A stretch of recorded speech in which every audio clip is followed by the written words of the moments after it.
ਭਖਦੀਆਂ ਖਬਰਾਂ ਦੇਖ ਰਹੇ ਸਾਰੇ ਦਰਸ਼ਕਾਂ ਨੂੰ ਮੇਰੇ ਹਰਪ੍ਰੀਤ ਵੱਲੋਂ ਪਿਆਰ ਭਰੀ ਸਤਿ ਸ੍ਰੀ ਅਕਾਲ। ਇੱਕ ਵਾਰ ਫਿਰ ਤੋਂ ਮੇਰਾ ਸਾਥ ਦੇ ਰਹੇ ਨੇ ਅਜੀਤ ਜੀ, ਸੀਪੀ ਸਿੰਘ ਜੀ, ਸਬਦੀਸ਼ ਜੀ ਅਤੇ ਦਿਲਰਾਜ ਜੀ। ਇੱਕ ਵਾਰ ਫਿਰ ਤੋਂ ਤੁਹਾਡੇ ਸਭ ਦਾ ਸ਼ੋਅ ਦੇ ਵਿੱਚ ਸਵਾਗਤ ਹੈ। Thank you. ਡਿਬੇਟ ਨੰਬਰ 2 ਚ ਰੁਖ ਕਰਾਂਗੇ ਪੰਜਾਬ ਦੀ ਰਾਜਨੀਤੀ ਵੱਲ। ਇਲੈਕਸ਼ਨਾਂ ਕੋਲ ਆ ਰਹੀਆਂ ਤੇ ਪੰਜਾਬ ਦੀ ਰਾਜਨੀਤੀ ਵਿੱਚ ਉਥਲ ਪੁਥਲ ਵੀ ਕਾਫੀ ਤੇਜ਼ ਹੋ ਰਹੀ ਆ। ਆਵਾਜ਼ ਹੈ ਪੰਜਾਬ ਜੋ ਕਿ ਚੌਥਾ ਧੜ ਬਣਾਉਣ ਦੀ ਕੋਸ਼ਿਸ਼ ਕੀਤੀ ਗਈ ਸੀ ਸਿੱਧੂ ਸਾਹਿਬ, ਬੈਂਸ ਬ੍ਰਦਰ ਤੇ ਪ੍ਰਗਟ ਸਿੰਘ ਵੱਲੋਂ, ਕਿਤੇ ਨਾ ਕਿਤੇ ਸ਼ਾਇਦ ਲੱਗਦਾ ਹੈ ਹੁਣ ਇਸ ਰੇਸ ਵਿੱਚ ਦੂਜੀ ਪਾਰਟੀਆਂ ਤੋਂ ਪਛੜ ਗਿਆ ਵਾ। ਉਹ ਲੋਕ ਜੋ ਸਿੱਧੂ ਸਾਹਿਬ ਦੇ ਇਸ ਉਪਰਾਲੇ ਦੀ ਕੋਸ਼ਿਸ਼ ਕਰ ਰਹੇ ਸੀ, ਹੁਣ ਸ਼ਾਇਦ ਕਿਤੇ ਨਾ ਕਿਤੇ ਸਿੱਧੂ ਸਾਹਿਬ ਦੇ ਥੋੜੇ ਦਿਨ ਪਹਿਲਾਂ ਕੀਤੇ ਗਏ ਪ੍ਰੈਸ ਨੋਟ ਤੋਂ ਨਾਰਾਜ਼ ਨੇ ਤੇ ਸ਼ਾਇਦ ਸਿੱਧੂ ਸਾਹਿਬ ਵਾਲੇ ਧੜੇ ਤੋਂ ਉਹ ਉਮੀਦ ਉਹਨਾਂ ਲੋਕਾਂ ਨੇ ਛੱਡਤੀ ਹੈ ਜੋ ਉਹ ਸ਼ਾਇਦ ਪਹਿਲਾਂ ਉਹਨਾਂ ਨੇ ਚੌਥੇ ਧੜੇ ਤੋਂ ਰੱਖੀ ਗਈ ਸੀ। ਦੂਜੇ ਪਾਸੇ ਜੇ ਗਾਂਧੀ ਸਾਹਿਬ ਦੀ ਗੱਲ ਕਰੀਏ, ਗਾਂਧੀ ਸਾਹਿਬ ਨੇ ਪਰਸੋਂ ਕਾਨਫਰੰਸ ਕਰਕੇ ਚੌਥਾ ਧੜਾ ਜਾਂ ਆਪਣੀ ਇੱਕ ਰੀਜਨਲ ਪਾਰਟੀ ਬਣਾਉਣ ਦੀ ਗੱਲ ਕੀਤੀ। ਗਾਂਧੀ ਸਾਹਿਬ ਦੀ ਜੇ ਗੱਲ ਕਰੀਏ ਤੇ ਗਾਂਧੀ ਸਾਹਿਬ ਨੇ ਇਨਵਾਈਟ ਤੇ ਸਾਰਿਆਂ ਨੂੰ ਕੀਤਾ ਸੀ, ਪਰ ਬੈਂਸ ਬ੍ਰਦਰ ਤੇ ਸਿੱਧੂ ਸਾਹਿਬ ਦੇ ਵੱਲੋਂ ਕੋਈ ਵੀ ਉੱਥੇ ਨਹੀਂ ਗਿਆ। ਪ੍ਰਗਟ ਸਿੰਘ ਨੂੰ ਉਪਰਾਲਾ ਜ਼ਰੂਰ ਕੀਤਾ ਸੀ, ਛੋਟੇਪੁਰ ਸਾਹਿਬ ਵੱਲੋਂ ਕਿੰਗਰਾ ਸਾਹਿਬ ਨੂੰ ਭੇਜ ਦਿੱਤਾ ਗਿਆ। ਕੁਝ ਹੋਰ ਛੋਟੀ ਪਾਰਟੀਆਂ ਦਾ ਸਮਰਥਨ ਗਾਂਧੀ ਸਾਹਿਬ ਨੂੰ ਮਿਲਿਆ ਸੀ, ਪਰ ਉਹਨਾਂ ਦੇ ਕਾਨਫਰੰਸ ਤੋਂ ਲੱਗ ਰਿਹਾ ਹੈ ਕਿ ਸ਼ਾਇਦ ਉਹਨਾਂ ਨੂੰ ਵੀ ਕਿਤੇ ਪੰਜਾਬ ਦੇ ਲੋਕਾਂ ਦੁਆਰਾ ਹੱਲਾਸ਼ੇਰੀ ਜਾਂ ਪੰਜਾਬ ਦੇ ਲੋਕਾਂ ਦੁਆਰਾ ਸਪੋਰਟ ਜਿੰਨੀ ਮਿਲਣ ਦੀ ਉਮੀਦ ਸੀ ਉਨੀ ਨਹੀਂ ਮਿਲੀ। ਜੇ ਗੱਲ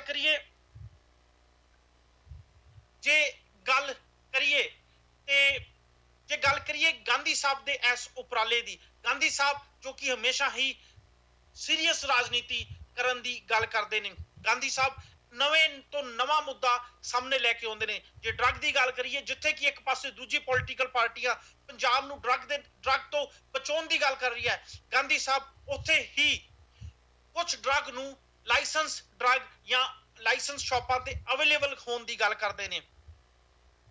ਮੈਂ ਗੱਲ ਸ਼ੁਰੂ ਕਰੂੰਗਾ ਦਿਲਰਾਜ ਜੀ ਤੋਂ। ਦਿਲਰਾਜ ਜੀ, ਗਾਂਧੀ ਸਾਹਿਬ ਦੇ ਇਸ ਉਪਰਾਲੇ ਤੋਂ ਕੀ ਸਾਨੂੰ ਕੋਈ ਪੰਜਾਬੀਆਂ ਨੂੰ ਕੋਈ ਉਮੀਦ ਹੈ?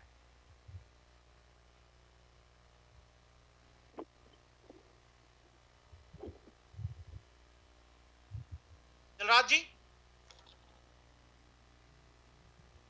ਸੀਪੀ ਸਿੰਘ ਜੀ।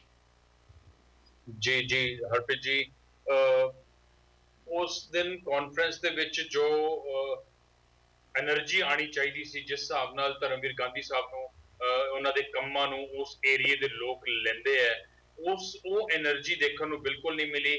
ਪ੍ਰੈਸ ਦੀ ਸ਼ਮੂਲੀਅਤ ਵੀ ਬਹੁਤ ਘੱਟ ਸੀ। ਤੁਸੀਂ ਬਿਲਕੁਲ ਸਹੀ ਕਹਿ ਰਹੇ ਹੋ, ਕਿਤੇ ਨਾ ਕਿਤੇ ਥੋੜਾ ਜਿਹਾ ਇਹ ਚੌਥਾ ਫਰੰਟ ਜਿਹੜਾ ਜਾਂ ਚੌਥੀ ਪਾਰਟੀ ਬਣਨ ਜਾ ਰਹੀ ਸੀ ਉਹ ਪਿਛੜ ਚੁੱਕੀ ਹੈ। ਲੋਕੀ ਮੇਰੇ ਹਿਸਾਬ ਨਾਲ ਹੁਣ ਇਹ ਦੇਖਦੇ ਹੈ ਕਿ ਅਗਰ ਇੱਕ ਕੈਂਡੀਡੇਟ ਆਪਣੇ ਏਰੀਆ ਦੇ ਵਿੱਚ ਸਟਰੋਂਗ ਹੈ, ਕੀ ਉਹਦਾ ਓਵਰਆਲ ਹੋਲਡ 117 ਸੀਟਾਂ ਤੇ ਕਿਸ ਤਰ੍ਹਾਂ ਦਾ ਹੈ, ਉਹ ਇਹ ਚੀਜ਼ ਦੇਖਣ ਦੀ ਕੋਸ਼ਿਸ਼ ਕਰਦੇ ਹੈ। ਗਾਂਧੀ ਸਾਹਿਬ ਨੇ ਕਾਫੀ ਜਣਾਂ ਨੂੰ ਇਨਵਾਈਟ ਵੀ ਕੀਤਾ ਜਿਸ ਤਰ੍ਹਾਂ ਤੁਸੀਂ ਦੱਸਿਆ, ਲੇਕਿਨ ਉੱਥੇ ਸ਼ਮੂਲੀਅਤ ਬਹੁਤ ਘੱਟ ਸੀ। ਬਹੁਤ ਹੀ ਨਵੇਂ ਚਿਹਰੇ ਸੀ ਜਿਹੜੇ ਕਿ ਕੁਝ ਆਪਣੇ ਨਾਲ ਥੋੜਾ ਪਬਲਿਕ ਸੀ ਉਹਨਾਂ ਨਾਲ, ਜਾਂ ਜਿਹੜੇ ਕਿ ਹਲੇ ਉਹ ਇੰਨੇ ਪਪੂਲਰ ਵੀ ਨਹੀਂ ਸੀਗੇ, ਉਹ ਉੱਥੇ ਸ਼ਮੂਲੀਅਤ ਕੀਤੀ ਉਹਨਾਂ ਨੇ। ਛੋਟੇਪੁਰ ਸਾਹਿਬ ਵੀ ਨਹੀਂ ਸੀਗੇ ਉੱਥੇ, ਹੋਰ ਵੀ ਕਈਆਂ ਦੇ ਕਿਆਸ ਲਾਏ ਜਾ ਰਹੇ ਸੀ ਕਿ ਉਹ ਵੀ ਮੰਤਰੀ ਵੀ ਆਉਣਗੇ, ਲੇਕਿਨ ਕੋਈ ਨਹੀਂ ਆਏ। ਸੋ ਓਵਰਆਲ ਜੇ ਅਸੀਂ ਇਸ ਪ੍ਰੈਸ ਕਾਨਫਰੰਸ ਦਾ ਰਿਜ਼ਲਟ ਮੇਰੇ ਹਿਸਾਬ ਨਾਲ ਤੁਸੀਂ ਦੇਖੋ ਤਾਂ ਉਹ ਮੱਧਮ ਰਹੀ, ਕੋਈ ਇੰਪੈਕਟ ਨਹੀਂ ਛੱਡ ਸਕੀ, ਔਰ ਨਾ ਹੀ ਮੇਰੇ ਹਿਸਾਬ ਨਾਲ ਲੋਕਾਂ ਨੂੰ ਭਰਮਾਉਣ ਦੇ ਵਿੱਚ ਉਹ ਕਾਮਯਾਬ ਹੋਈ। ਜੇ ਗਾਂਧੀ ਸਾਹਿਬ ਦੀ ਗੱਲ ਕਰੀਏ, ਗਾਂਧੀ ਸਾਹਿਬ ਨੇ ਜੋ 3 ਮੇਨ ਮੁੱਦੇ ਆਪਣੇ ਫਰੰਟ ਵੱਲੋਂ ਜਾਂ ਆਪਣੀ ਰੀਜਨਲ ਪਾਰਟੀ ਵੱਲੋਂ ਰੱਖਣ ਦੀ ਗੱਲ ਕੀਤੀ, ਜੈਨੂਅਲੀ ਫੈਡਰਲ ਇੰਡੀਆ, ਡੈਮੋਕ੍ਰੇਟਾਈਜ਼ ਪੰਜਾਬੀ ਸੁਸਾਇਟੀ। ਕੀ ਪੰਜਾਬ ਦੇ ਲੋਕ ਇਹ 3 ਮੁੱਦਿਆਂ ਤੇ ਉੱਭਰ ਰਹੀ ਕੋਈ ਰੀਜਨਲ ਪਾਰਟੀ ਨੂੰ ਸਪੋਰਟ ਕਰਨਗੇ? ਅਜੀਤ ਜੀ। ਜੀ, ਰੀਜਨਲ ਪਾਰਟੀ ਨੂੰ ਸਪੋਰਟ ਕਰਨਗੇ, ਇਹਦੇ ਬਾਰੇ ਗੱਲ ਕਰਨ ਤੋਂ ਪਹਿਲਾਂ ਆਪਾਂ ਨੂੰ ਇਹ ਦੇਖਣਾ ਚਾਹੀਦਾ ਕਿ ਰੀਜਨਲ ਪਾਰਟੀਆਂ ਬਣ ਕਿਵੇਂ ਸਕਦੀਆਂ ਨੇ। ਇਹਦੇ ਵਿੱਚ ਬਣਨ ਦੇ ਵਿੱਚ ਕਿਤੇ ਨਾ ਕਿਤੇ ਲੋਕਾਂ ਨੂੰ ਇੱਕ ਇਸ ਤਰ੍ਹਾਂ ਦੀ ਆਸ ਬਣਾਉਣੀ ਕਿ ਹਾਂ ਅਸੀਂ ਕੁਝ ਕਰਨ ਦੇ ਸਮਰੱਥਾ, ਉਹ ਬਹੁਤ ਜ਼ਰੂਰੀ ਹੁੰਦੀ ਹੈ। ਜਦੋਂ ਇਹ ਸੁੱਚਾ ਸਿੰਘ ਛੋਟੇਪੁਰ, ਬੈਂਸ ਬ੍ਰਦਰ ਤੇ ਸਿੱਧੂ ਸਾਹਿਬ ਆਏ ਸੀ ਤੇ ਨਾਲ ਪ੍ਰਗਟ ਸਿੰਘ ਨੇ ਕੇਜਰੀਵਾਲ ਸਾਹਿਬ ਉਹ ਸਾਰੇ ਜੁੜੇ ਸੀ ਤਾਂ ਇੱਕ ਮਾਹੌਲ ਪੰਜਾਬ 'ਚ ਬਣਿਆ ਸੀ ਕਿ ਰਵਾਇਤੀ ਪਾਰਟੀਆਂ ਪੰਜਾਬ ਦੇ ਹੱਕਾਂ ਵਾਸਤੇ ਖੜਦੀਆਂ ਨਹੀਂ ਤੇ ਆਮ ਆਦਮੀ ਪਾਰਟੀ ਜਿਹੜੀ ਹੈਗੀ ਉਹ ਪੰਜਾਬੀਆਂ ਨੂੰ ਮਹੱਤਵ ਨਹੀਂ ਦੇ ਰਹੀ, ਉਹ ਆਪਣੀ ਉੱਪਰ ਧੌਂਸ ਜਿਹੜੀ ਹੈਗੀ ਉਹ ਦੇ ਰਹੀ ਹੈ।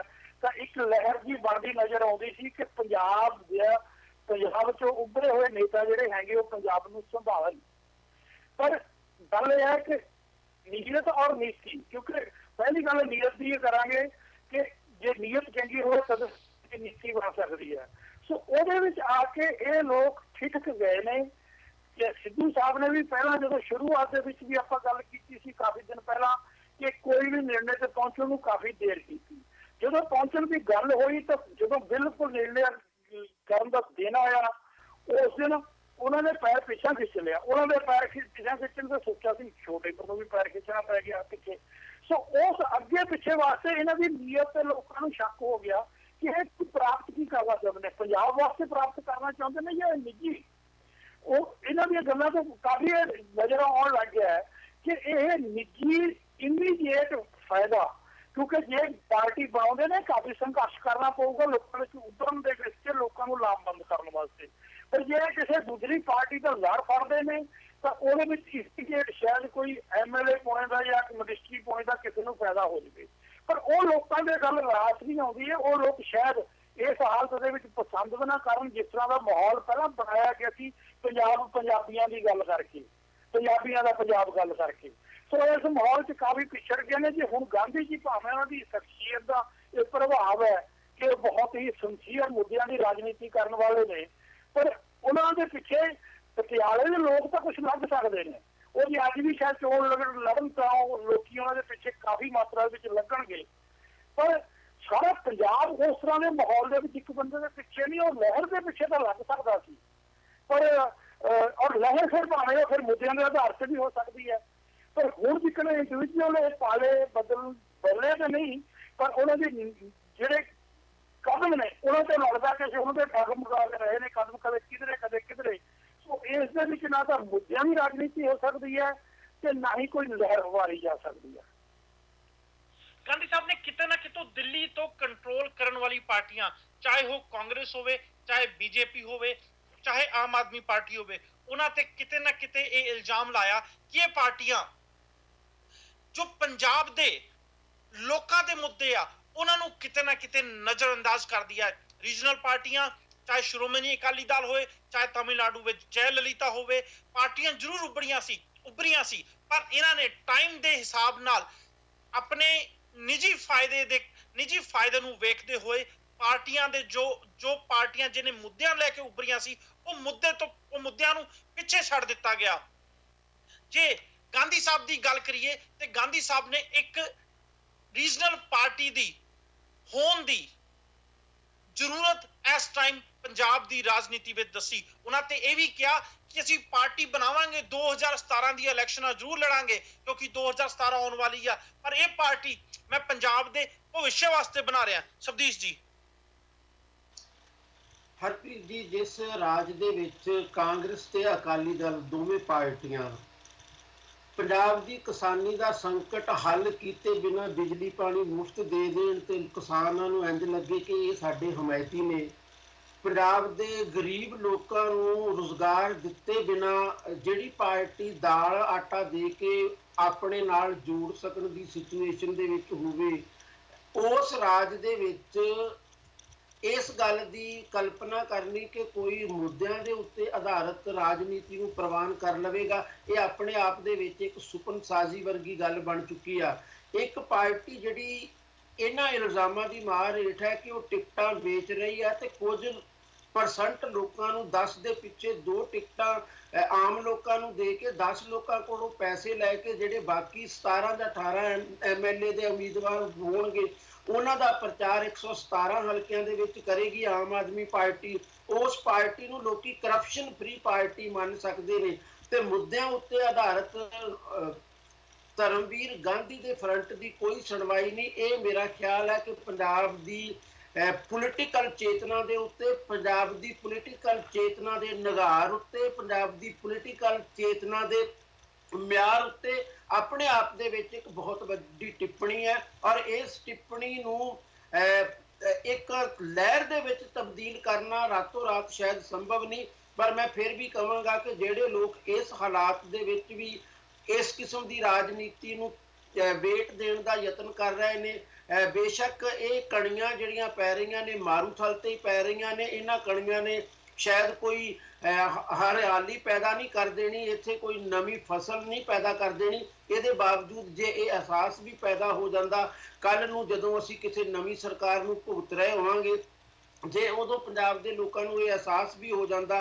ਕਿ ਅਸੀਂ ਗਲਤ ਚੋਣ ਕੀਤੀ ਹੈ, ਸਾਨੂੰ ਉਹਨਾਂ ਲੋਕਾਂ ਦੀ ਚੋਣ ਕਰਨੀ ਚਾਹੀਦੀ ਸੀ ਜਿਹੜੇ ਮੁੱਦਿਆਂ ਉੱਤੇ ਆਧਾਰਿਤ ਨੇ, ਮੈਂ ਸਮਝਦਾ ਸ਼ਾਇਦ ਕਦੇ ਆਉਣ ਵਾਲੇ ਦਿਨਾਂ ਦੇ ਵਿੱਚ ਪੰਜਾਬ ਦੇ ਲੋਕਾਂ ਦੀ ਸਿਆਸੀ ਚੇਤਨਾ ਵਿਕਾਸ ਕਰੇ ਔਰ ਉਹ ਚੇਤਨਾ ਇਸ ਗੱਲ ਨੂੰ ਫੀਲ ਕਰੇ ਕਿ ਧਰਮਵੀਰ ਗਾਂਧੀ ਜਾਂ ਉਹਨਾਂ ਦੇ ਲੋਕ ਜਿਹੜੇ ਉਹ ਜੈਨੂਅਨ ਪੋਲਿਟਿਕਸ ਕਰ ਰਹੇ ਸੀ। ਬੇਸ਼ੱਕ ਉਦੋਂ ਧਰਮਵੀਰ ਗਾਂਧੀ ਪੰਜਾਬ ਦੇ ਨੇਤਾ ਵੀ ਨਾ ਹੋਣ, ਉਦੋਂ ਹੋ ਸਕਦਾ ਕੋਈ ਹੋਰ ਨੇਤਾ ਹੋਵੇ, ਪਰ ਉਹਨਾਂ ਦਾ ਇੱਕ ਹਿਸਟੋਰੀਕਲ ਰੋਲ ਜ਼ਰੂਰ ਰਹੇਗਾ ਕਿ ਉਹਨਾਂ ਨੇ ਉਦੋਂ ਮੁੱਦਿਆਂ ਦੇ ਉੱਤੇ ਪੋਲਿਟਿਕਸ ਕਰਨ ਦਾ ਯਤਨ ਕੀਤਾ ਜਦੋਂ ਪੰਜਾਬ ਨੂੰ ਮੁੱਦਿਆਂ ਤੋਂ ਰਹਿਤ ਇੱਕ ਚਿਹਰਾ ਦੇ ਕੇ ਹੀ ਚੋਣ ਪੋਲਿਟਿਕਸ ਕੀਤੀ ਜਾ ਰਹੀ ਹੈ। ਔਰ ਮੇਰਾ ਖਿਆਲ ਹੈ ਕਿ ਉਹਨਾਂ ਦੀ ਇਸ ਹਿਸਟੋਰੀਕਲ ਦੇਣ ਨੂੰ ਘੱਟੋ ਘੱਟ ਮੈਂ ਤਾਂ ਬਿਲਕੁਲ ਸਵੀਕਾਰ ਕਰਦਾ। ਮੈਂ ਇਹ ਨਹੀਂ ਕਹਿੰਦਾ ਕਿ ਉਹਨਾਂ ਨੂੰ ਕਿੰਨਾ ਹੁੰਗਾਰਾ ਮਿਲੇਗਾ, ਪਰ ਮੈਂ ਇਹ ਜ਼ਰੂਰ ਕਹਿਣਾ ਕਿ ਪੰਜਾਬ ਦੇ ਲੋਕਾਂ ਨੂੰ ਕਦੇ ਨਾ ਕਦੇ ਆਪਣੇ ਆਪ ਸਾਹਮਣੇ ਸ਼ਰਮਸਾਰ ਜ਼ਰੂਰ ਹੋਣਾ ਪਵੇਗਾ ਜਿਹੜੇ ਗਲਤ ਥਾਵਾਂ ਤੇ VOTING ਇਹਨਾਂ ਦਿਨਾਂ ਦੇ ਵਿੱਚ ਕਰ ਰਹੇ ਹੋਣਗੇ। ਅਬਦੁਲ ਜੀ, ਮੈਂ ਤੁਹਾਡੀ ਗੱਲ ਤੋਂ ਐਗਰੀ ਹੋਊਂਗਾ ਜੇ ਤੁਸੀਂ ਮੇਰੀ ਇਸ ਗੱਲ ਦਾ ਜਵਾਬ ਦੇ ਦੋਗੇ। ਗਾਂਧੀ ਸਾਹਿਬ ਇੱਕ ਨਵੀਂ ਰੀਜਨਲ ਪੋਲੀਟੀਕਲ ਪਾਰਟੀ ਬਣਾਉਣ ਦੀ ਗੱਲ ਕਰ ਰਹੇ ਨੇ, ਪਰ ਅਜੇ ਤੱਕ ਗਾਂਧੀ ਸਾਹਿਬ ਨੇ ਆਮ ਆਦਮੀ ਪਾਰਟੀ ਤੋਂ ਰਿਜ਼ਾਈਨ ਨਹੀਂ ਦਿੱਤਾ। ਜੇ ਗਾਂਧੀ ਸਾਹਿਬ ਪੰਜਾਬ ਦੇ ਮੁੱਦਿਆਂ ਤੇ ਇੱਕ ਨਵੀਂ ਪੋਲੀਟੀਕਲ ਪਾਰਟੀ ਬਣਾਉਣ ਦੀ ਗੱਲ ਕਰ ਰਹੇ ਨੇ, ਤੇ ਕੀ ਗਾਂਧੀ ਸਾਹਿਬ ਦਾ ਆਮ ਆਦਮੀ ਪਾਰਟੀ ਤੋਂ ਰਿਜ਼ਾਈਨ ਦੇ ਕੇ ਆਪਣੀ ਨਵੀਂ ਪਾਰਟੀ ਜੋ ਬਣਾ ਰਹੇ ਆ ਉਸ ਪਾਰਟੀ ਦੀ ਲੜਾਈ ਫਿਰ ਸ਼ੁਰੂ ਨਹੀਂ ਕਰਨੀ ਚਾਹੀਦੀ? ਹਰਪ੍ਰੀਤ ਜੀ, ਸ਼ਾਇਦ ਤੁਹਾਨੂੰ ਯਾਦ ਹੋਵੇ ਮੈਂ ਕਾਫੀ ਦੇਰ ਪਹਿਲਾਂ ਸ਼ਾਇਦ 2 ਜਾਂ 2.5 ਮਹੀਨੇ ਪਹਿਲਾਂ ਇੱਕ ਵਾਰੀ ਇੱਕ ਗੱਲ ਕੀਤੀ ਸੀ ਕਿ ਜਦੋਂ ਵੀ ਕਦੇ ਗਾਂਧੀ ਜੀ ਖੁੱਲ੍ਹ ਕੇ ਮੈਦਾਨ ਦੇ ਵਿੱਚ ਆਉਣਗੇ ਆਮ ਆਦਮੀ ਪਾਰਟੀ ਦੇ ਸਵਾਲ ਦੇ ਉੱਤੇ, ਤਾਂ ਉਦੋਂ ਉਹਨਾਂ ਤੋਂ ਆਮ ਆਦਮੀ ਪਾਰਟੀ ਨੈਤਿਕਤਾ ਦੇ ਆਧਾਰ ਦੇ ਉੱਤੇ ਰਿਜ਼ਾਈਨ ਜ਼ਰੂਰ ਮੰਗੇਗੀ। ਔਰ ਸ਼ਾਇਦ ਤੁਹਾਨੂੰ ਯਾਦ ਹੋਵੇ ਮੈਂ ਇਹ ਗੱਲ ਗਾਂਧੀ ਜੀ ਨੂੰ ਵੀ ਪੁੱਛੀ ਸੀ ਇੱਕ ਆਪਣੇ ਸ਼ੋਅ ਦੇ ਵਿੱਚ ਜਦੋਂ ਸ਼ਾਮਲ ਹੋਏ ਸੀ, ਤੇ ਉਹਨਾਂ ਨੇ ਇਹਦਾ ਜਵਾਬ ਇਹ ਦਿੱਤਾ ਸੀ ਕਿ ਜੇ ਆਮ ਆਦਮੀ ਪਾਰਟੀ ਦੇ ਨਾਂ ਦੇ ਉੱਤੇ ਹੀ ਚੋਣ ਜਿੱਤੀ ਜਾਂਦੀ ਤਾਂ ਜਦੋਂ ਅਸੀਂ 4 ਜਣੇ ਪੰਜਾਬ ਦੇ ਵਿੱਚ ਚੋਣ ਜਿੱਤੇ ਸੀ ਉਦੋਂ ਪੂਰੇ ਦੇਸ਼ ਦੇ ਵਿੱਚ ਕੇਜਰੀਵਾਲ ਸਮੇਤ ਸਭ ਦੀਆਂ ਜ਼ਮਾਨਤਾਂ ਜ਼ਬਤ ਹੋਈਆਂ ਸੀ। ਇਸ ਕਰਕੇ ਪੰਜਾਬ ਦੇ ਲੋਕਾਂ ਨੇ ਜਿਹੜਾ ਸਾਨੂੰ ਹੁੰਗਾਰਾ ਦਿੱਤਾ ਉਹ ਸਾਨੂੰ ਹੁੰਗਾਰਾ ਦਿੱਤਾ ਵਾ, ਉਹ ਕਿਸੇ ਕੇਜਰੀਵਾਲ ਨੂੰ ਹੁੰਗਾਰਾ ਨਹੀਂ ਸੀ। ਕੇਜਰੀਵਾਲ ਨੇ ਉਸ ਹੁੰਗਾਰੇ ਦੇ ਉੱਤੇ ਕਬਜ਼ਾ ਕਰ ਲਿਆ ਵਾ ਕਿ ਜੇ ਸਾਡਾ ਵੱਸ ਚੱਲੇ ਤੇ ਅਸੀਂ ਉਹਨਾਂ ਨੂੰ ਪਾਰਟੀ ਤੋਂ ਹੀ ਬਾਹਰ ਕਰ ਦਈਏ।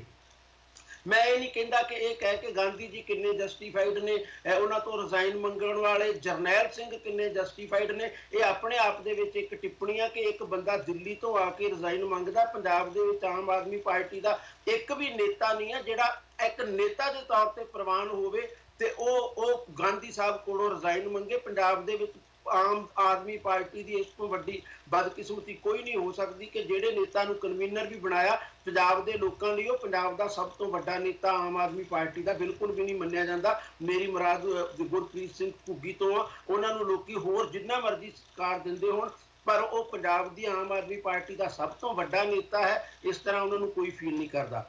ਜਿਹੜਾ ਸਵਾਲ ਤੁਸੀਂ ਸਿੱਧਾ ਕੀਤਾ ਰੀਜਨਲ ਪਾਰਟੀ ਦੇ ਸਵਾਲ ਦੇ ਉੱਤੇ, ਮੇਰੀ ਮਾਨਤਾ ਇਹ ਹੈ ਕਿ ਇਸ ਦੇਸ਼ ਦੇ ਵਿੱਚ ਕਿਉਂਕਿ ਬਹੁਤ ਸਾਰੀ ਬਹੁਤ ਰੰਗੀਆ ਇਹ ਦੇਸ਼, ਬਹੁਤ ਵੰਨ ਸਵੰਨਤਾ ਹੈ ਇਸ ਦੇਸ਼ ਦੇ ਵਿੱਚ। ਇੱਥੇ ਅਲੱਗ-ਅਲੱਗ ਭਾਸ਼ਾਵਾਂ ਨੇ, ਅਲੱਗ-ਅਲੱਗ ਕਲਚਰ ਹੈ, ਅਲੱਗ-ਅਲੱਗ ਕਿਸਮ ਦੇ ਲੋਕ ਇੱਥੇ ਵੱਸਦੇ ਨੇ, ਉਹਨਾਂ ਦੀ ਧਾਰਮਿਕ ਪਛਾਣ ਅਲੱਗ ਹੈ।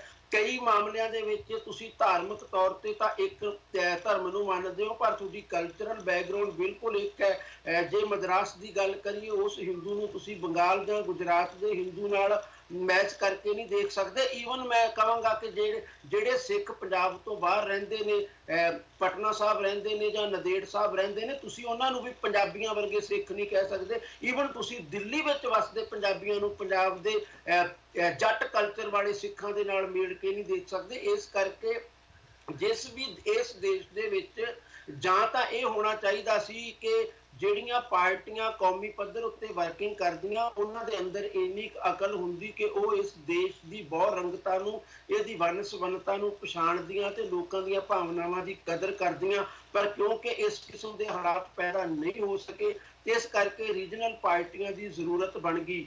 ਔਰ ਪੰਜਾਬ ਦੇ ਵਿੱਚ ਇਸ ਕਰਕੇ ਵੀ ਸ਼ਾਇਦ ਬਣ ਗਈ ਹੈ ਕਿਉਂਕਿ ਪੰਜਾਬ ਦੇ ਵਿੱਚ ਅਕਾਲੀ ਦਲ ਦੇ ਰੂਪ ਵਿੱਚ ਜਿਹੜੀ ਰੀਜਨਲ ਪਾਰਟੀ ਬਣੀ ਸੀ, ਜਿਹਦਾ ਇੱਕ ਬਹੁਤ ਵੱਡਾ ਇਤਿਹਾਸ ਸੀ, ਐਮਰਜੈਂਸੀ ਦੇ ਖਿਲਾਫ ਵੀ ਉਹਨੇ ਬਹੁਤ ਵੱਡਾ ਸੰਘਰਸ਼ ਕੀਤਾ ਸੀ ਤੇ ਉਹਨੇ ਪੰਜਾਬੀ ਭਾਸ਼ਾ ਦੇ ਆਧਾਰ ਤੇ ਸੂਬਾ ਬਣਾਉਣ ਲਈ ਬਹੁਤ ਵੱਡਾ ਅੰਦੋਲਨ ਕੀਤਾ ਸੀ, ਉਹਨੇ ਪਾਣੀਆਂ ਦੇ ਸਵਾਲ ਦੇ ਉੱਤੇ ਬਹੁਤ ਵੱਡਾ ਅੰਦੋਲਨ ਕੀਤਾ ਸੀ। ਇਹਨਾਂ ਸਾਰਿਆਂ ਮੁੱਦਿਆਂ ਦੇ ਉੱਤੇ ਜੇ ਦੇਖਿਆ ਜਾਵੇ, ਭਾਸ਼ਾ ਦੇ ਆਧਾਰ ਤੇ ਰਾਜ ਬਣਾਉਣ ਵਾਲਿਆਂ ਨੇ ਪੰਜਾਬੀ ਭਾਸ਼ਾ ਦੇ ਨਾਲ ਜੋ ਬਦਤਮੀਜ਼ੀਆਂ ਕੀਤੀਆਂ ਨੇ, ਜੋ ਗਦਾਰੀ ਕੀਤੀ ਆ, ਉਹ ਇਤਿਹਾਸ ਦੇ ਵਿੱਚ ਸ਼ਾਇਦ ਕਿਧਰੇ ਵੀ ਦਰਜ ਨਹੀਂ। ਜੋ ਅਕਾਲੀ ਦਲ ਦੀਆਂ ਸਰਕਾਰਾਂ ਨੇ ਪੰਜਾਬੀ ਭਾਸ਼ਾ ਦੇ ਨਾਲ ਕੀਤਾ, ਸ਼ਾਇਦ ਇਤਿਹਾਸ ਦੇ ਵਿੱਚ ਇਹਦੀ ਕਿਧਰੇ ਮਿਸਾਲ ਨਾ ਮਿਲੇ।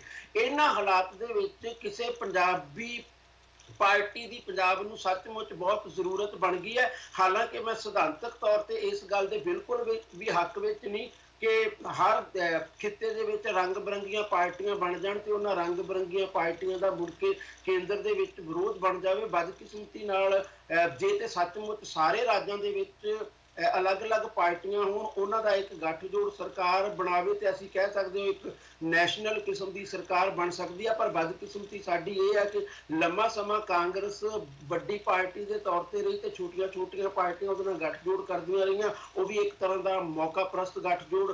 ਹੁਣ ਬੀਜੇਪੀ ਕੁਝ ਸਾਲਾਂ ਤੋਂ ਕੇਂਦਰ ਦੇ ਵਿੱਚ ਹੈ, ਪਹਿਲਾਂ ਵਾਜਪਾਈ ਦੀ ਸ਼ਕਲ ਤੇ ਹੁਣ ਮੋਦੀ ਦੀ ਸ਼ਕਲ ਤੇ ਹੁਣ ਜਿਹੜੀਆਂ ਛੋਟੀਆਂ-ਮੋਟੀਆਂ ਪਾਸਵਾਨ ਟਾਈਪ ਪਾਰਟੀਆਂ ਉਹ ਇਹਨਾਂ ਦੇ ਨਾਲ ਗੱਠਜੋੜ ਕਰਦੀਆਂ। ਉਹ ਪਾਰਟੀਆਂ ਫਿਰ ਆਪੋ ਆਪਣੇ ਖੇਤਰ ਦੀਆਂ ਭਾਵਨਾਵਾਂ ਦੀ ਤਰਜਮਾਨੀ ਬਿਲਕੁਲ ਨਹੀਂ ਕਰਦੀਆਂ। ਇਹਨਾਂ ਹਾਲਾਤ ਦੇ ਵਿੱਚ ਜੇ ਪੰਜਾਬ ਦੀ ਕੋਈ ਪਾਰਟੀ ਬਣਦੀ ਹੈ ਤੇ ਉਹ ਸੱਚਮੁੱਚ ਪੰਜਾਬੀ ਪਾਰਟੀ ਬਣਦੀ ਹੈ ਤੇ ਮੈਂ ਸਮਝਦਾ ਉਹ ਚੰਗੀ ਗੱਲ ਆ। ਸਿਧਾਂਤਕ ਤੌਰ ਤੇ ਮੈਂ ਇੱਕ ਵਾਰ ਫਿਰ ਰਿਪੀਟ ਕਰਦਾ, ਮੈਂ ਇਹੀ ਸਮਝਦਾ ਕਿ ਕੇਂਦਰ ਲੈਵਲ ਦੀਆਂ ਪਾਰਟੀਆਂ ਦੇ ਅੰਦਰ ਹੀ ਇੰਨੀ ਕੁ ਅਕਲਮੰਦੀ ਹੋਣੀ ਚਾਹੀਦੀ ਕਿ ਉਹ ਦੇਸ਼ ਦੀ ਵੰਨ-ਸੁਵੰਨਤਾ ਨੂੰ ਸਮਝਦੇ ਹੋਏ ਆਪਣੀ ਨੀਤੀ ਤਿਆਰ ਕਰਨ ਦੇ ਵਿੱਚ ਸਫਲ ਹੋ ਸਕਣ। ਪਰ ਪੰਜਾਬ ਦੀ ਦੇਸ਼ ਦੀ ਬਦਕਿਸਮਤੀ ਇਹੀ ਹੈ ਕਿ ਸਾਡੇ ਕੋਲ ਇਦਾਂ ਦੀਆਂ ਕੋਈ ਪਾਰਟੀਆਂ ਨਹੀਂ। ਮੈਂ ਇਹ ਗੱਲ ਸੜੇ ਕਮਿਊਨਿਸਟ ਪਾਰਟੀਆਂ ਦੇ ਕਹਾਂਗਾ ਜਿਨ੍ਹਾਂ ਦੇ ਵਿੱਚ ਜਾਤ ਪਾਤ ਧਰਮ ਦਾ ਅਦਰਵਾਈਜ਼ ਕੋਈ ਵਿਤਕਰਾ ਨਹੀਂ, ਪਰ ਉਹਨਾਂ ਕੋਲੇ ਵੀ ਇੰਨਾ ਬ੍ਰੌਡਰ ਵਿਚਾਰ ਨਹੀਂ ਹੈ ਕਿ ਉਹਨਾਂ ਨੂੰ ਅਸੀਂ ਇਹ ਕਹਿ ਸਕੀਏ ਕਿ ਉਹ ਦੇਸ਼ ਦੀ ਪੂਰੀ ਪਛਾਣ ਕਰਕੇ ਉਹਨੂੰ ਇੱਕ ਤਰ੍ਹਾਂ ਨਾਲ ਅਗਵਾਈ ਦੇ ਸਕਦੀਆਂ ਹੋਣ।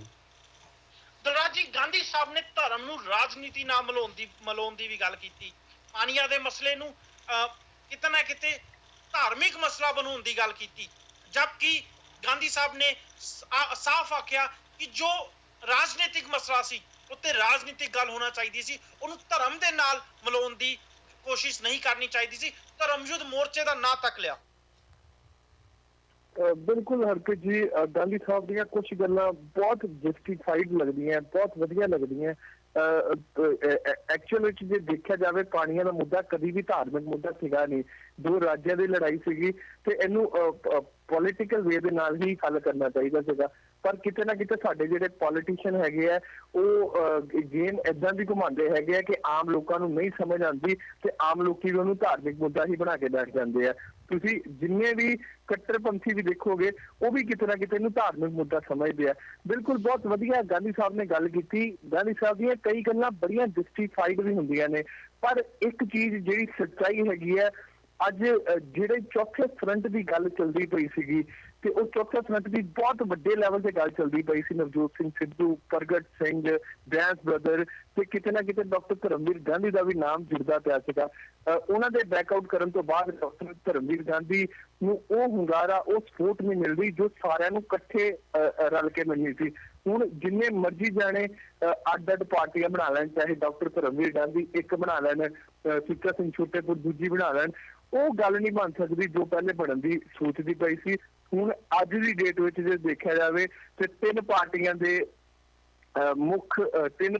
ਜਿਨ੍ਹਾਂ ਦੇ ਇਰਦ ਗਿਰਦ 2017 ਦੀ ਇਲੈਕਸ਼ਨ ਘੁੰਮੇਗੀ, ਉਹ ਸ਼੍ਰੋਮਣੀ ਅਕਾਲੀ ਦਲ, ਬੀਜੇਪੀ ਗਠਬੰਧਨ ਹੈ, ਕਾਂਗਰਸ ਹੈ ਤੇ ਆਮ ਆਦਮੀ ਪਾਰਟੀ ਹੈ।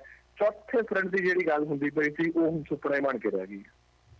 ਜੀ ਸਿੱਧੂ ਸਾਹਿਬ ਦੇ ਮੈਂ ਪਾਰਟੀ ਬਣਾਉਣੀ ਆ, ਨਾ ਬਣਾਉਣੀ, ਫਿਰ ਮੈਂ ਨਹੀਂ ਬਣਾਉਣੀ ਆ, ਏਦਾਂ ਦੀਆਂ ਬਿਆਨ ਦੇਣ ਕਰਕੇ ਕੀ ਗਾਂਧੀ ਸਾਹਿਬ ਤੇ ਛੋਟੇਪੁਰ ਸਾਹਿਬ ਜੋ ਚੌਥਾ ਫਰੰਟ ਬਣਾਉਣ ਦੀ ਗੱਲ ਕਰ ਰਹੇ ਸੀ ਉਹਨਾਂ ਨੂੰ ਵੀ ਕਿਤੇ ਨੁਕਸਾਨ ਹੋਊਗਾ? ਕਿ ਉਹ ਲੋਕ ਪੰਜਾਬ ਦੇ ਉਹ ਵੋਟਰ ਜੋ ਚੌਥੇ ਫਰੰਟ ਵੱਲ ਵੇਖ ਰਹੇ ਸੀ, ਪਹਿਲਾਂ ਹੀ ਚੌਥੇ ਫਰੰਟ ਦੀ ਸ਼ੁਰੂਆਤ ਹੀ ਜਿੱਦਾਂ ਸਿੱਧੂ ਸਾਹਿਬ ਨੇ ਕੀਤੀ ਕਿ ਉਹਦਾ ਨੁਕਸਾਨ ਗਾਂਧੀ ਸਾਹਿਬ ਤੇ ਛੋਟੇਪੁਰ ਸਾਹਿਬ ਨੂੰ ਭੁਗਤਣਾ ਪਊਗਾ, ਕਿ ਉਹ ਵੀ ਇੱਕ ਕਾਰਨ ਸੀ ਕਿ ਗਾਂਧੀ ਸਾਹਿਬ ਦੇ ਇਸ ਉਪਰਾਲੇ ਨੂੰ ਜਦੋਂ ਗਾਂਧੀ ਸਾਹਿਬ ਨੇ ਪ੍ਰੈਸ ਕਾਨਫਰੰਸ ਕੀਤੀ ਉੱਥੇ ਬਹੁਤ ਘੱਟ ਵੇਖਣ ਨੂੰ ਮਿਲਿਆ। ਹਰਪ੍ਰੀਤ ਜੀ, ਮੈਂ ਪਰਸਨਲ ਤੌਰ ਤੇ ਜੇ ਸੋਚਾਂ ਤੇ ਆਪਣੀ ਪਰਸਨਲ ਰਾਏ ਦੇਵਾਂ ਤੇ ਡੈਫੀਨੇਟਲੀ 100% ਇਹਦੇ ਵਿੱਚ ਸੱਚਾਈ ਹੈਗੀ ਹੈ। ਕਿਤੇ ਨਾ ਕਿਤੇ ਨਵਜੋਤ ਸਿੰਘ ਸਿੱਧੂ ਤੇ ਉਹਨਾਂ ਦੀ ਜਿਹੜੀ ਉਹ ਆਵਾਜ਼ ਹੈ ਪੰਜਾਬ ਨਾਮ ਦਾ ਇੱਕ ਫਰੰਟ ਬਣਨ ਦੀ ਗੱਲ ਹੁੰਦੀ ਪਈ ਸੀ, ਉਹਨੇ ਬਾਕੀ ਸਾਰਿਆਂ ਦੀ ਰੀੜ ਦੀ ਹੱਡੀ ਤੋੜ ਕੇ ਰੱਖ ਦਿੱਤੀ ਹੈਗੀ ਹੈ। ਕਿਤੇ ਨਾ ਕਿਤੇ ਪਤਾ ਨਹੀਂ ਸਿੱਧੂ ਸਾਹਿਬ ਕਿਸ ਮਨਸ਼ਾ ਦੇ ਨਾਲ ਆਏ ਸੀਗੇ, ਕੀ ਕਰਨ ਆਏ ਸੀਗੇ, ਆਮ ਆਦਮੀ ਪਾਰਟੀ ਵਿੱਚ ਜਾਣਗੇ ਨਹੀਂ ਜਾਣਗੇ। ਤੁਸੀਂ ਟਾਈਮਿੰਗ ਦੇਖੋ, ਆਮ ਆਦਮੀ ਪਾਰਟੀ ਜ਼ਿਆਦਾ ਟਾਈਮਿੰਗ ਦੀਆਂ ਗੱਲਾਂ ਕਰਦੀ ਹੈ, ਮੈਂ ਇਸ ਕਰਕੇ ਟਾਈਮਿੰਗ ਦੀ ਗੱਲ ਕਰ ਰਿਹਾ ਵਾਂ ਕਿ ਸੁੱਚਾ ਸਿੰਘ ਛੋਟੇਪੁਰ ਦੀ ਉਦੋਂ ਬੇਸ਼ੁਮਾਰ, ਜਦੋਂ ਆਵਾਜ਼ੇ ਫਰੰਟ ਤੋਂ ਪਹਿਲੇ ਦੀ ਗੱਲ ਕਰ ਰਿਹਾ, ਬਹੁਤ ਜ਼ਿਆਦਾ ਪਪੂਲੈਰਿਟੀ ਹੋ ਗਈ ਸੀ। ਜੇ ਉਦੋਂ ਸੁੱਚਾ ਸਿੰਘ ਛੋਟੇਪੁਰ ਜੀ ਆਪਣੀ ਪਾਰਟੀ ਅਨਾਉਂਸ ਕਰਦੇ ਤੇ ਮੈਂ ਸਮਝਦਾ ਉਹਨੂੰ ਬਹੁਤ ਜ਼ਿਆਦਾ ਹੁੰਗਾਰਾ ਮਿਲ ਰਿਹਾ ਸੀਗਾ। ਉਸ ਤੋਂ ਬਾਅਦ ਨਾਲ ਹੀ ਗੱਲ ਹੁੰਦੀ ਹੈ ਆਵਾਜ਼ੇ ਪੰਜਾਬ ਫਰੰਟ ਦੀ। ਆਵਾਜ਼ੇ ਪੰਜਾਬ 10, 15, 20 ਦਿਨ ਸੁਰਖੀਆਂ 'ਚ ਰਹਿੰਦਾ ਤੇ ਸੁੱਚਾ ਸਿੰਘ ਛੋਟੇਪੁਰ ਤੇ ਉਹਨਾਂ ਦੇ ਸਾਥੀ ਕਿਤੇ ਗਾਇਬ ਜਿਹੇ ਹੋ ਜਾਂਦੇ ਆ। ਉਸ ਤੋਂ ਬਾਅਦ ਆਵਾਜ਼ੇ ਪੰਜਾਬ ਬੈਕਆਊਟ ਕਰ ਜਾਂਦਾ ਵਾ, ਸੁੱਚਾ ਸਿੰਘ ਛੋਟੇਪੁਰ ਫਿਰ ਗਾਇਬ ਹੀ ਰਹਿੰਦੇ ਆ। ਡਾਕਟਰ ਧਰਮਵੀਰ ਗਾਂਧੀ ਵੀ ਆਲਮੋਸਟ ਗਾਇਬ ਵਾਲਾ ਹਿਸਾਬ ਹੀ ਹੋ ਗਿਆ। ਕਿਤੇ ਨਾ ਕਿਤੇ ਉਹ ਫਰੰਟ ਨੇ ਲੋਕਾਂ ਨੇ ਬਹੁਤ ਜ਼ਿਆਦਾ ਆਸਾਂ ਲਾਈਆਂ ਸੀ 15-20 ਦਿਨ ਦੇ ਵਿੱਚ, ਤੇ ਉਹ ਆਸ ਬੱਝੀ ਵੀ ਏਦਾਂ ਸੀ।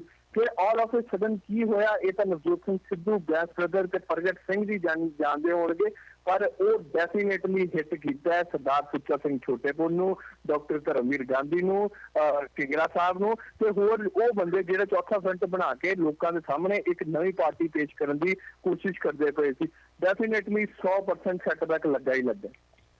ਜੇ ਸਿੱਧੂ ਸਾਹਿਬ ਦੀ ਗੱਲ ਕਰੀਏ, ਸਿੱਧੂ ਸਾਹਿਬ ਵੀ ਸੰਡੇ ਰਾਤ ਨੂੰ ਆਪਣੇ ਬਾਕੀ ਮੈਂਬਰਸ ਨਾਲ ਇੱਕ ਕਾਨਫਰੰਸ ਵਿੱਚ ਵਿਖੇ, ਜਿਹਦੇ ਵਿੱਚ ਕਿ ਉਸ ਕਾਨਫਰੰਸ ਤੋਂ ਬਾਅਦ ਜਦੋਂ ਮੈਂਬਰਸ ਨੇ ਮੀਡੀਆ ਨਾਲ ਗੱਲ ਕੀਤੀ ਜਾਂ ਫਿਰ ਜਦੋਂ ਮੀਡੀਆ ਨੇ ਉਸ ਕਾਨਫਰੰਸ ਤੋਂ ਕੀ ਗੱਲਾਂ ਬਾਤਾਂ ਹੋਈਆਂ ਆਪਣੇ ਤਰੀਕੇ ਨਾਲ ਪੁੱਛਣ ਦੀ ਕੋਸ਼ਿਸ਼ ਕੀਤੀ, ਤੇ ਸਾਹਮਣੇ ਆਇਆ ਕਿ ਇਹ ਫਰੰਟ ਹੁਣ ਕਾਂਗਰਸ ਅਤੇ ਆਮ ਆਦਮੀ ਪਾਰਟੀ ਦੋਵਾਂ ਚੋਂ ਕਿਹਦੇ ਨਾਲ ਵੀ ਆਪਣੀ ਸਮਰਥਨ ਦੇਣ ਨੂੰ ਤਿਆਰ ਆ।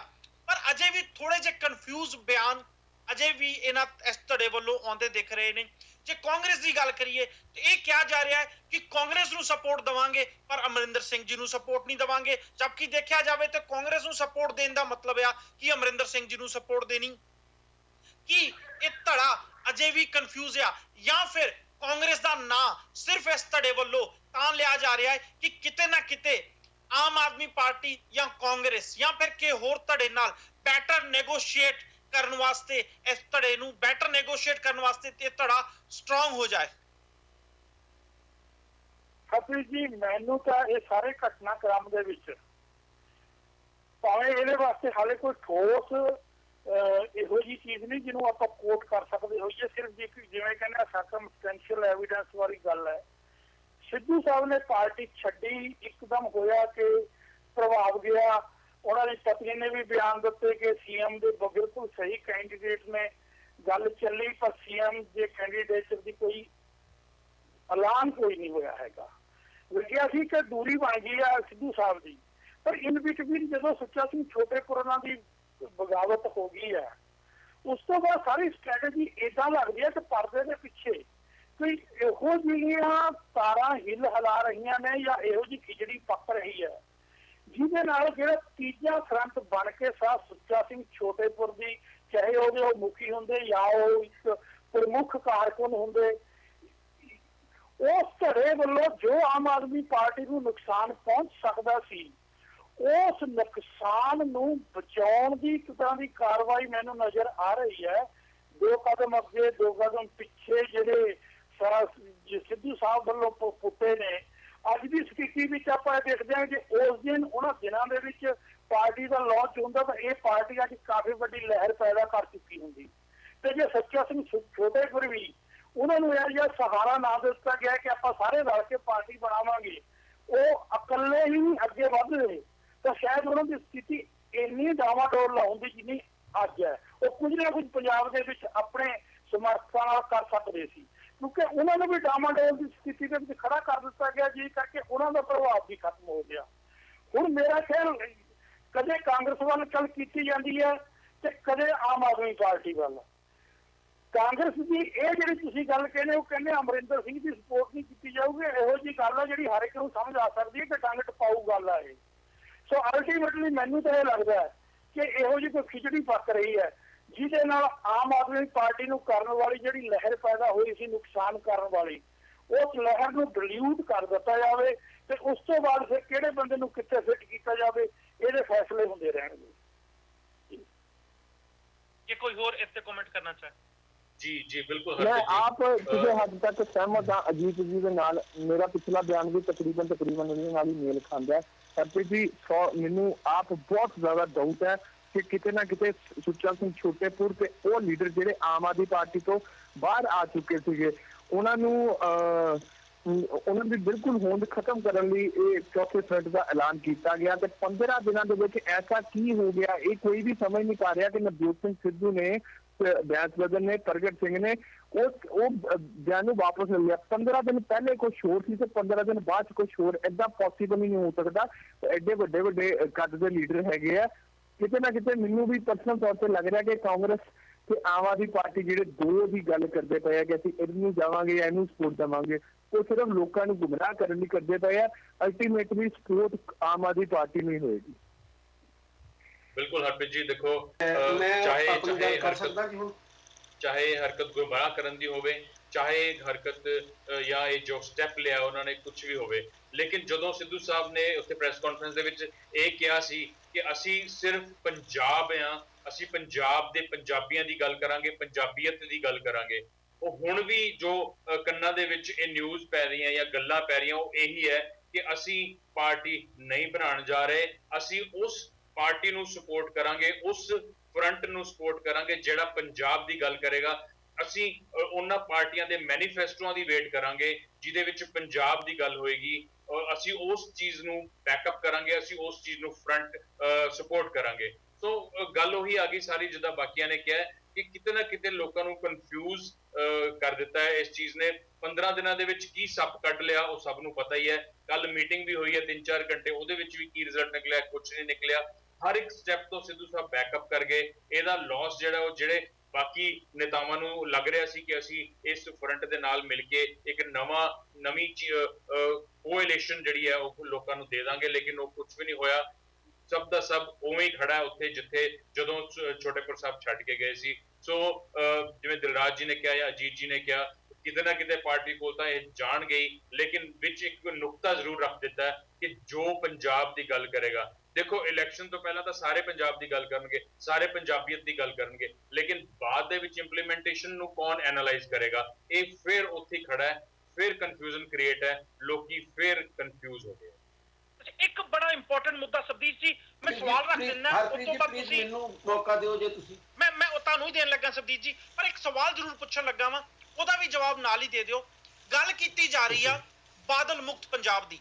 ਜੇ ਮੈਂ ਕੈਨੇਡਾ ਅਮਰੀਕਾ ਰਹਿੰਦੇ ਪੰਜਾਬੀਆਂ ਦੀ ਗੱਲ ਕਰਾਂ, ਉਹ ਵੀ ਸਾਰੇ ਲਗਭਗ ਇਦਾਂ ਦੀਆਂ ਗੱਲਾਂ ਕਰਦੇ ਨੇ ਬਾਦਲ ਮੁਕਤ ਪੰਜਾਬ ਦੀ। ਪਰ ਮੈਨੂੰ ਇਹ ਚੀਜ਼ ਨਹੀਂ ਸਮਝ ਆਉਂਦੀ ਕਿ ਪੰਜਾਬੀਆਂ ਦੀ ਰਾਜਨੀਤੀ ਬਾਦਲ ਤੋਂ ਚਾਲੂ ਹੋ ਕੇ ਬਾਦਲ ਤੇ ਹੀ ਕਿਉਂ ਖਤਮ ਹੋ ਜਾਂਦੀ ਆ। ਜਦੋਂ ਅਸੀਂ ਬਾਦਲ ਮੁਕਤ ਪੰਜਾਬ ਦੇ ਏਜੰਡੇ ਨੂੰ ਰਾਜਨੀਤੀ ਵਿੱਚ, ਪੰਜਾਬ ਦੀ ਰਾਜਨੀਤੀ ਵਿੱਚ ਅੱਗੇ ਕਰਾਂਗੇ ਤੇ ਕੀ ਜੋ ਪੰਜਾਬ ਦੇ ਅਸਲ ਮੁੱਦੇ ਨੇ ਉਹ ਕਿਤੇ ਪਿੱਛੇ ਤੇ ਨਹੀਂ ਰਹਿ ਜਾਣਗੇ? ਹਰਪ੍ਰੀਤ ਜੀ, ਮੈਂ ਉਹ ਗੱਲ ਉੱਥੋਂ ਸ਼ੁਰੂ ਕਰਾਂਗਾ ਜਿੱਥੋਂ ਬਾਕੀ ਸਾਥੀਆਂ ਨੇ ਸ਼ੁਰੂ ਕੀਤੀ ਤੇ ਜਿੱਥੋਂ ਤੱਕ ਲੈ ਕੇ ਗਏ। ਮੈਂ ਆਪਣੀਆਂ ਗੱਲਾਂ ਦੁਹਰਾਉਂਦਾ ਨਹੀਂ, ਪਰ ਮੈਂ ਆਪਣੀ ਗੱਲ ਕਰਾਂਗਾ ਉਸੇ ਨੁਕਤਾ ਨਿਗਾਹ ਤੋਂ। 4 ਬੰਦੇ ਜਿਹੜੇ ਵੱਖ-ਵੱਖ ਸਮੇਂ ਦੇ ਵਿੱਚ ਆਪੋ ਆਪਣੀ ਪਾਰਟੀ ਨਾਲ ਵੱਖ-ਵੱਖ ਕਾਰਨਾਂ ਕਰਕੇ ਨਾਰਾਜ਼ ਹੋ ਗਏ ਸੀ, ਇਕੱਠੇ ਹੋ ਕੇ ਇੱਕ ਪੋਸਟਰ ਕੱਢ ਦਿੰਦੇ ਨੇ ਤੇ ਮੀਡੀਆ ਬੜੀ ਆਸਾਨੀ ਦੇ ਨਾਲ ਬਿਨਾਂ ਕੁਝ ਸੋਚੇ ਵਿਚਾਰੇ ਵਿਦਆਊਟ ਐਨੀ ਏਜੰਡਾ ਨਿਕਲੇ ਹੋਏ ਪੋਸਟਰ ਨੂੰ ਇੱਕ ਫਰੰਟ ਦੇ ਤੌਰ ਤੇ ਕਨਸੀਵ ਕਰ ਲੈਂਦਾ। ਉਹਦਾ ਇੰਨਾ ਪ੍ਰਚਾਰ ਹੋ ਜਾਂਦਾ ਮੀਡੀਆ ਦੇ ਵਿੱਚ ਵੀ ਤੇ ਫੇਸਬੁੱਕ ਦੇ ਉੱਤੇ ਵੀ, ਔਰ ਮੈਨੂੰ ਇਸ ਗੱਲ ਤੇ ਵੀ ਹੁਣ ਹੈਰਾਨੀ ਆ, ਮੈਨੂੰ ਉਦੋਂ ਵੀ ਹੈਰਾਨੀ ਸੀ ਕਿ ਜਿਹੜਾ ਵਿਦਆਊਟ ਐਨੀ ਏਜੰਡਾ ਇੱਕ ਪੋਸਟਰ ਨਿਕਲ ਜਾਣ ਨੂੰ ਐਡੀ ਵੱਡੀ ਪੰਜਾਬ ਦੀ ਪੋਲੀਟੀਕਲ ਹਲਚਲ ਮੰਨ ਲੈਣਾ ਮੇਰੇ ਮੁਤਾਬਕ ਪੰਜਾਬ ਦੇ ਮੀਡੀਆ ਦੀ ਬਹੁਤ ਵੱਡੀ ਨਾਕਾਮੀ ਆ ਔਰ ਬਹੁਤ ਵੱਡੀ ਇੱਕ ਤਰ੍ਹਾਂ ਦੇ ਨਾਲ ਨਮੋਸ਼ੀ ਵਾਲੀ ਗੱਲ ਹੈ ਪੰਜਾਬ ਦੇ ਮੀਡੀਆ ਲਈ ਕਿ ਉਹਨਾਂ ਨੂੰ ਉਹਨਾਂ 4 ਬੰਦਿਆਂ ਦੇ ਪੋਸਟਰ ਨੂੰ ਇੰਨਾ ਜ਼ਿਆਦਾ ਵੇਟ ਦੇ ਦਿੱਤਾ ਜਿੰਨਾ ਜ਼ਿਆਦਾ ਵੇਟ ਦੇ ਉਹ ਹੱਕਦਾਰ ਵੀ ਨਹੀਂ ਸੀ ਬਣਦੇ। ਤੁਸੀਂ ਅੱਜ ਵੀ ਵੇਖੋ ਉਹ ਮੀਟਿੰਗ ਕਰਨ ਲੁਧਿਆਣਾ ਦੇ ਵਿੱਚ, ਉਹ ਮੀਟਿੰਗ ਕਰਨ ਪ੍ਰੈਸ ਕਾਨਫਰੰਸ ਕਰਨ ਚੰਡੀਗੜ੍ਹ ਦੇ ਵਿੱਚ ਪੋਸਟਰ ਤੋਂ ਬਾਅਦ, ਤੇ ਚਾਹੇ ਉਹ ਪਾਰਟੀ ਅਨਾਉਂਸ ਕਰਨ ਤੋਂ ਬਾਅਦ ਦਿੱਲੀ ਦੇ ਵਿੱਚ ਜਾ ਕੇ ਮੀਟਿੰਗ ਕਰਨ, 5ਵਾਂ ਬੰਦਾ ਕੋਈ ਉਹਨਾਂ ਦੇ ਨਾਲ ਆਉਣ ਲਈ ਤਿਆਰ ਨਹੀਂ। ਇਹਦੇ ਬਾਵਜੂਦ ਅਸੀਂ ਉਹਨਾਂ ਨੂੰ ਇੰਨਾ ਸੀਰੀਅਸਲੀ ਲੈ ਰਹੇ ਹਾਂ ਕਿ ਉਹ ਪੰਜਾਬ ਦੀ ਪੋਲਿਟਿਕਸ ਦੇ ਵਿੱਚ ਉਹ ਬਹੁਤ ਵੱਡੀ ਚੀਜ਼ ਸਨ ਔਰ ਜੇ ਉਹ ਕਿਤੇ ਬਣੇ ਰਹਿੰਦੇ ਤਾਂ ਉਹਦੇ ਨਾਲ ਕਿੰਨਾ ਵੱਡਾ ਫਾਇਦਾ ਹੋ ਸਕਦਾ ਸੀ। ਮੈਂ ਸਮਝਦਾ ਪੰਜਾਬ ਦੀ ਪੋਲਿਟਿਕਸ ਦੇ ਵਿੱਚ ਮੀਡੀਆ ਵੱਲੋਂ ਉਹਨਾਂ ਨੂੰ ਦਿੱਤੇ ਗਏ ਬੇਲੋੜੇ ਕਹਿ ਲਓ ਰੁਖ ਨੇ ਇਸ ਕਿਸਮ ਦੇ ਹਾਲਾਤ ਪੈਦਾ ਕਰ ਦਿੱਤੇ ਕਿ ਜਿੱਦਾਂ ਦੀ ਕੋਈ ਸੰਭਾਵਨਾ ਇੱਕ ਜਾਗ ਉੱਠੀ ਸੀ ਜਿਹਦੇ ਚੋਂ ਅਸੀਂ ਆਸ ਕਰ ਸਕਦੇ ਸੀ ਕਿ ਸੁੱਚਾ ਸਿੰਘ ਛੋਟੇਪੁਰ, ਧਰਮਵੀਰ ਗਾਂਧੀ ਤੇ ਕੁਝ ਹੋਰ ਲੋਕ ਜਿਹੜੇ ਮੁੱਦਿਆਂ ਉੱਤੇ ਪੋਲਿਟਿਕਸ ਕਰਨ ਬਾਰੇ ਥੋੜਾ ਬਹੁਤਾ ਵੀ ਸੋਚਦੇ ਆ, ਗਾਂਧੀ ਬਹੁਤ ਸੀਰੀਅਸਲੀ ਸੋਚਦੇ ਆ, ਦੂਜੇ ਥੋੜਾ ਘੱਟ ਸੀਰੀਅਸਲੀ ਸੋਚਦੇ ਹੋ ਸਕਦੇ ਨੇ। ਡਾਕਟਰ ਮਨਜੀਤ ਸਿੰਘ ਵਾਲਿਆਂ ਨੂੰ ਵੀ, ਸਿੰਘ ਹੋਰਾਂ ਨੂੰ ਵੀ ਤੁਸੀਂ ਥੋੜਾ ਸੀਰੀਅਸਲੀ ਸੋਚਣ ਵਾਲਿਆਂ 'ਚ ਲੈ ਸਕਦੇ ਹੋ, ਹਾਲਾਂਕਿ ਉਹਨਾਂ ਦਾ ਪ੍ਰਭਾਵ ਗਾਂਧੀ ਦੇ ਮੁਕਾਬਲੇ ਵੀ ਬਹੁਤ ਘੱਟ ਹੈ।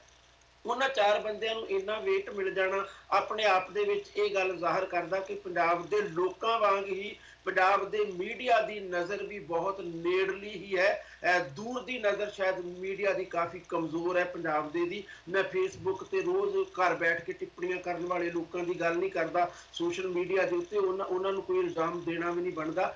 ਸੀਰੀਅਸ ਜਿਹੜਾ ਮੀਡੀਆ ਆਪਣੇ ਆਪ ਨੂੰ ਸ਼ੁਰੂ ਕਰਦਾ, ਮੇਰਾ ਇਸ਼ਾਰਾ ਸਿਰਫ ਉਸ ਮੀਡੀਆ ਵੱਲ ਆ, ਬਾਕੀਆਂ ਬਾਰੇ ਮੈਂ ਕੋਈ ਜਿਹੜਾ ਆਮ ਬੰਦਾ ਉਹਦੀ ਗੱਲ ਨਹੀਂ ਮੈਂ ਕਰ ਰਿਹਾ, ਹਾਲਾਂਕਿ ਆਮ ਬੰਦੇ ਨੇ ਵੀ ਇਸ ਗੱਲ ਨੂੰ ਕਾਫੀ ਹਵਾ ਦੇ ਰੱਖੀ ਸੀ। ਹੁਣ ਅਗਲੀ ਗੱਲ ਇਹ ਆ ਜਾਂਦੀ ਹੈ ਕਿ ਆਖਰਕਾਰ ਇਹ ਸਾਰਾ ਕੁਝ ਕਰਨ ਪਿੱਛੇ ਨਵਜੋਤ ਸਿੰਘ ਸਿੱਧੂ ਹੋਰਾਂ ਦਾ ਕੋਈ ਨਾ ਕੋਈ ਤੇ ਏਜੰਡਾ ਸੀ। ਵਿਦਆਊਟ ਐਨੀ ਏਜੰਡਾ ਪੋਸਟਰ ਬੇਸ਼ੱਕ ਕੱਢਿਆ ਹੋਵੇ ਪਰ ਉਸ ਉਹਦੇ ਪਿੱਛੇ ਕੋਈ ਨਾ ਕੋਈ ਵਜ੍ਹਾ ਹੋ ਸਕਦੀ ਆ। 4 ਜਾਣੇ ਪੋਸਟਰ ਕੱਢਦੇ ਨੇ, ਉਹਨਾਂ ਦੇ ਵਿੱਚੋਂ ਇੱਕ ਜਾਣਾ ਬਾਅਦ ਦੇ ਵਿੱਚ 3 ਨਾਲ ਸਲਾਹ ਕੀਤੇ ਬਿਨਾਂ ਪਾਰਟੀ ਨਾ ਬਣਾਉਣ ਦਾ ਐਲਾਨ ਵੀ ਕਰ ਦਿੰਦਾ ਔਰ ਉਸ ਤੋਂ ਬਾਅਦ ਜਿਹੜੇ ਲੋਕ ਨਾਰਾਜ਼ ਹੋਏ ਸਨ, ਨਿਰਾਸ਼ ਹੋਏ ਸਨ, ਇੱਕ ਵਾਰ ਫਿਰ ਦਿੱਲੀ ਦੇ ਵਿੱਚ ਜੁੜ ਬੈਠਦੇ ਨੇ। ਇਹਦਾ ਮਤਲਬ ਉਹਨਾਂ ਦਾ ਕੋਈ ਨਾ ਕੋਈ ਹੋਰ ਵੀ ਏਜੰਡਾ ਹੈ ਜਿਹਦੇ ਲਈ ਪਹਿਲਾਂ ਸ਼ਾਇਦ ਨਾ ਹੋਵੇ ਪਰ ਸਿੱਧੂ ਨੇ ਹੁਣ ਉਹਨਾਂ ਨੂੰ ਹੌਲੀ ਹੌਲੀ ਕੈਰੀ ਕਰ ਲਿਆ ਔਰ ਉਹ ਏਜੰਡਾ ਕੀ ਹੈ ਉਹ ਆਉਣ ਵਾਲੇ ਸਮੇਂ ਦੇ ਵਿੱਚ ਸ਼ਾਇਦ ਉੱਭਰ ਕੇ ਸਾਹਮਣੇ ਆ ਜਾਵੇ।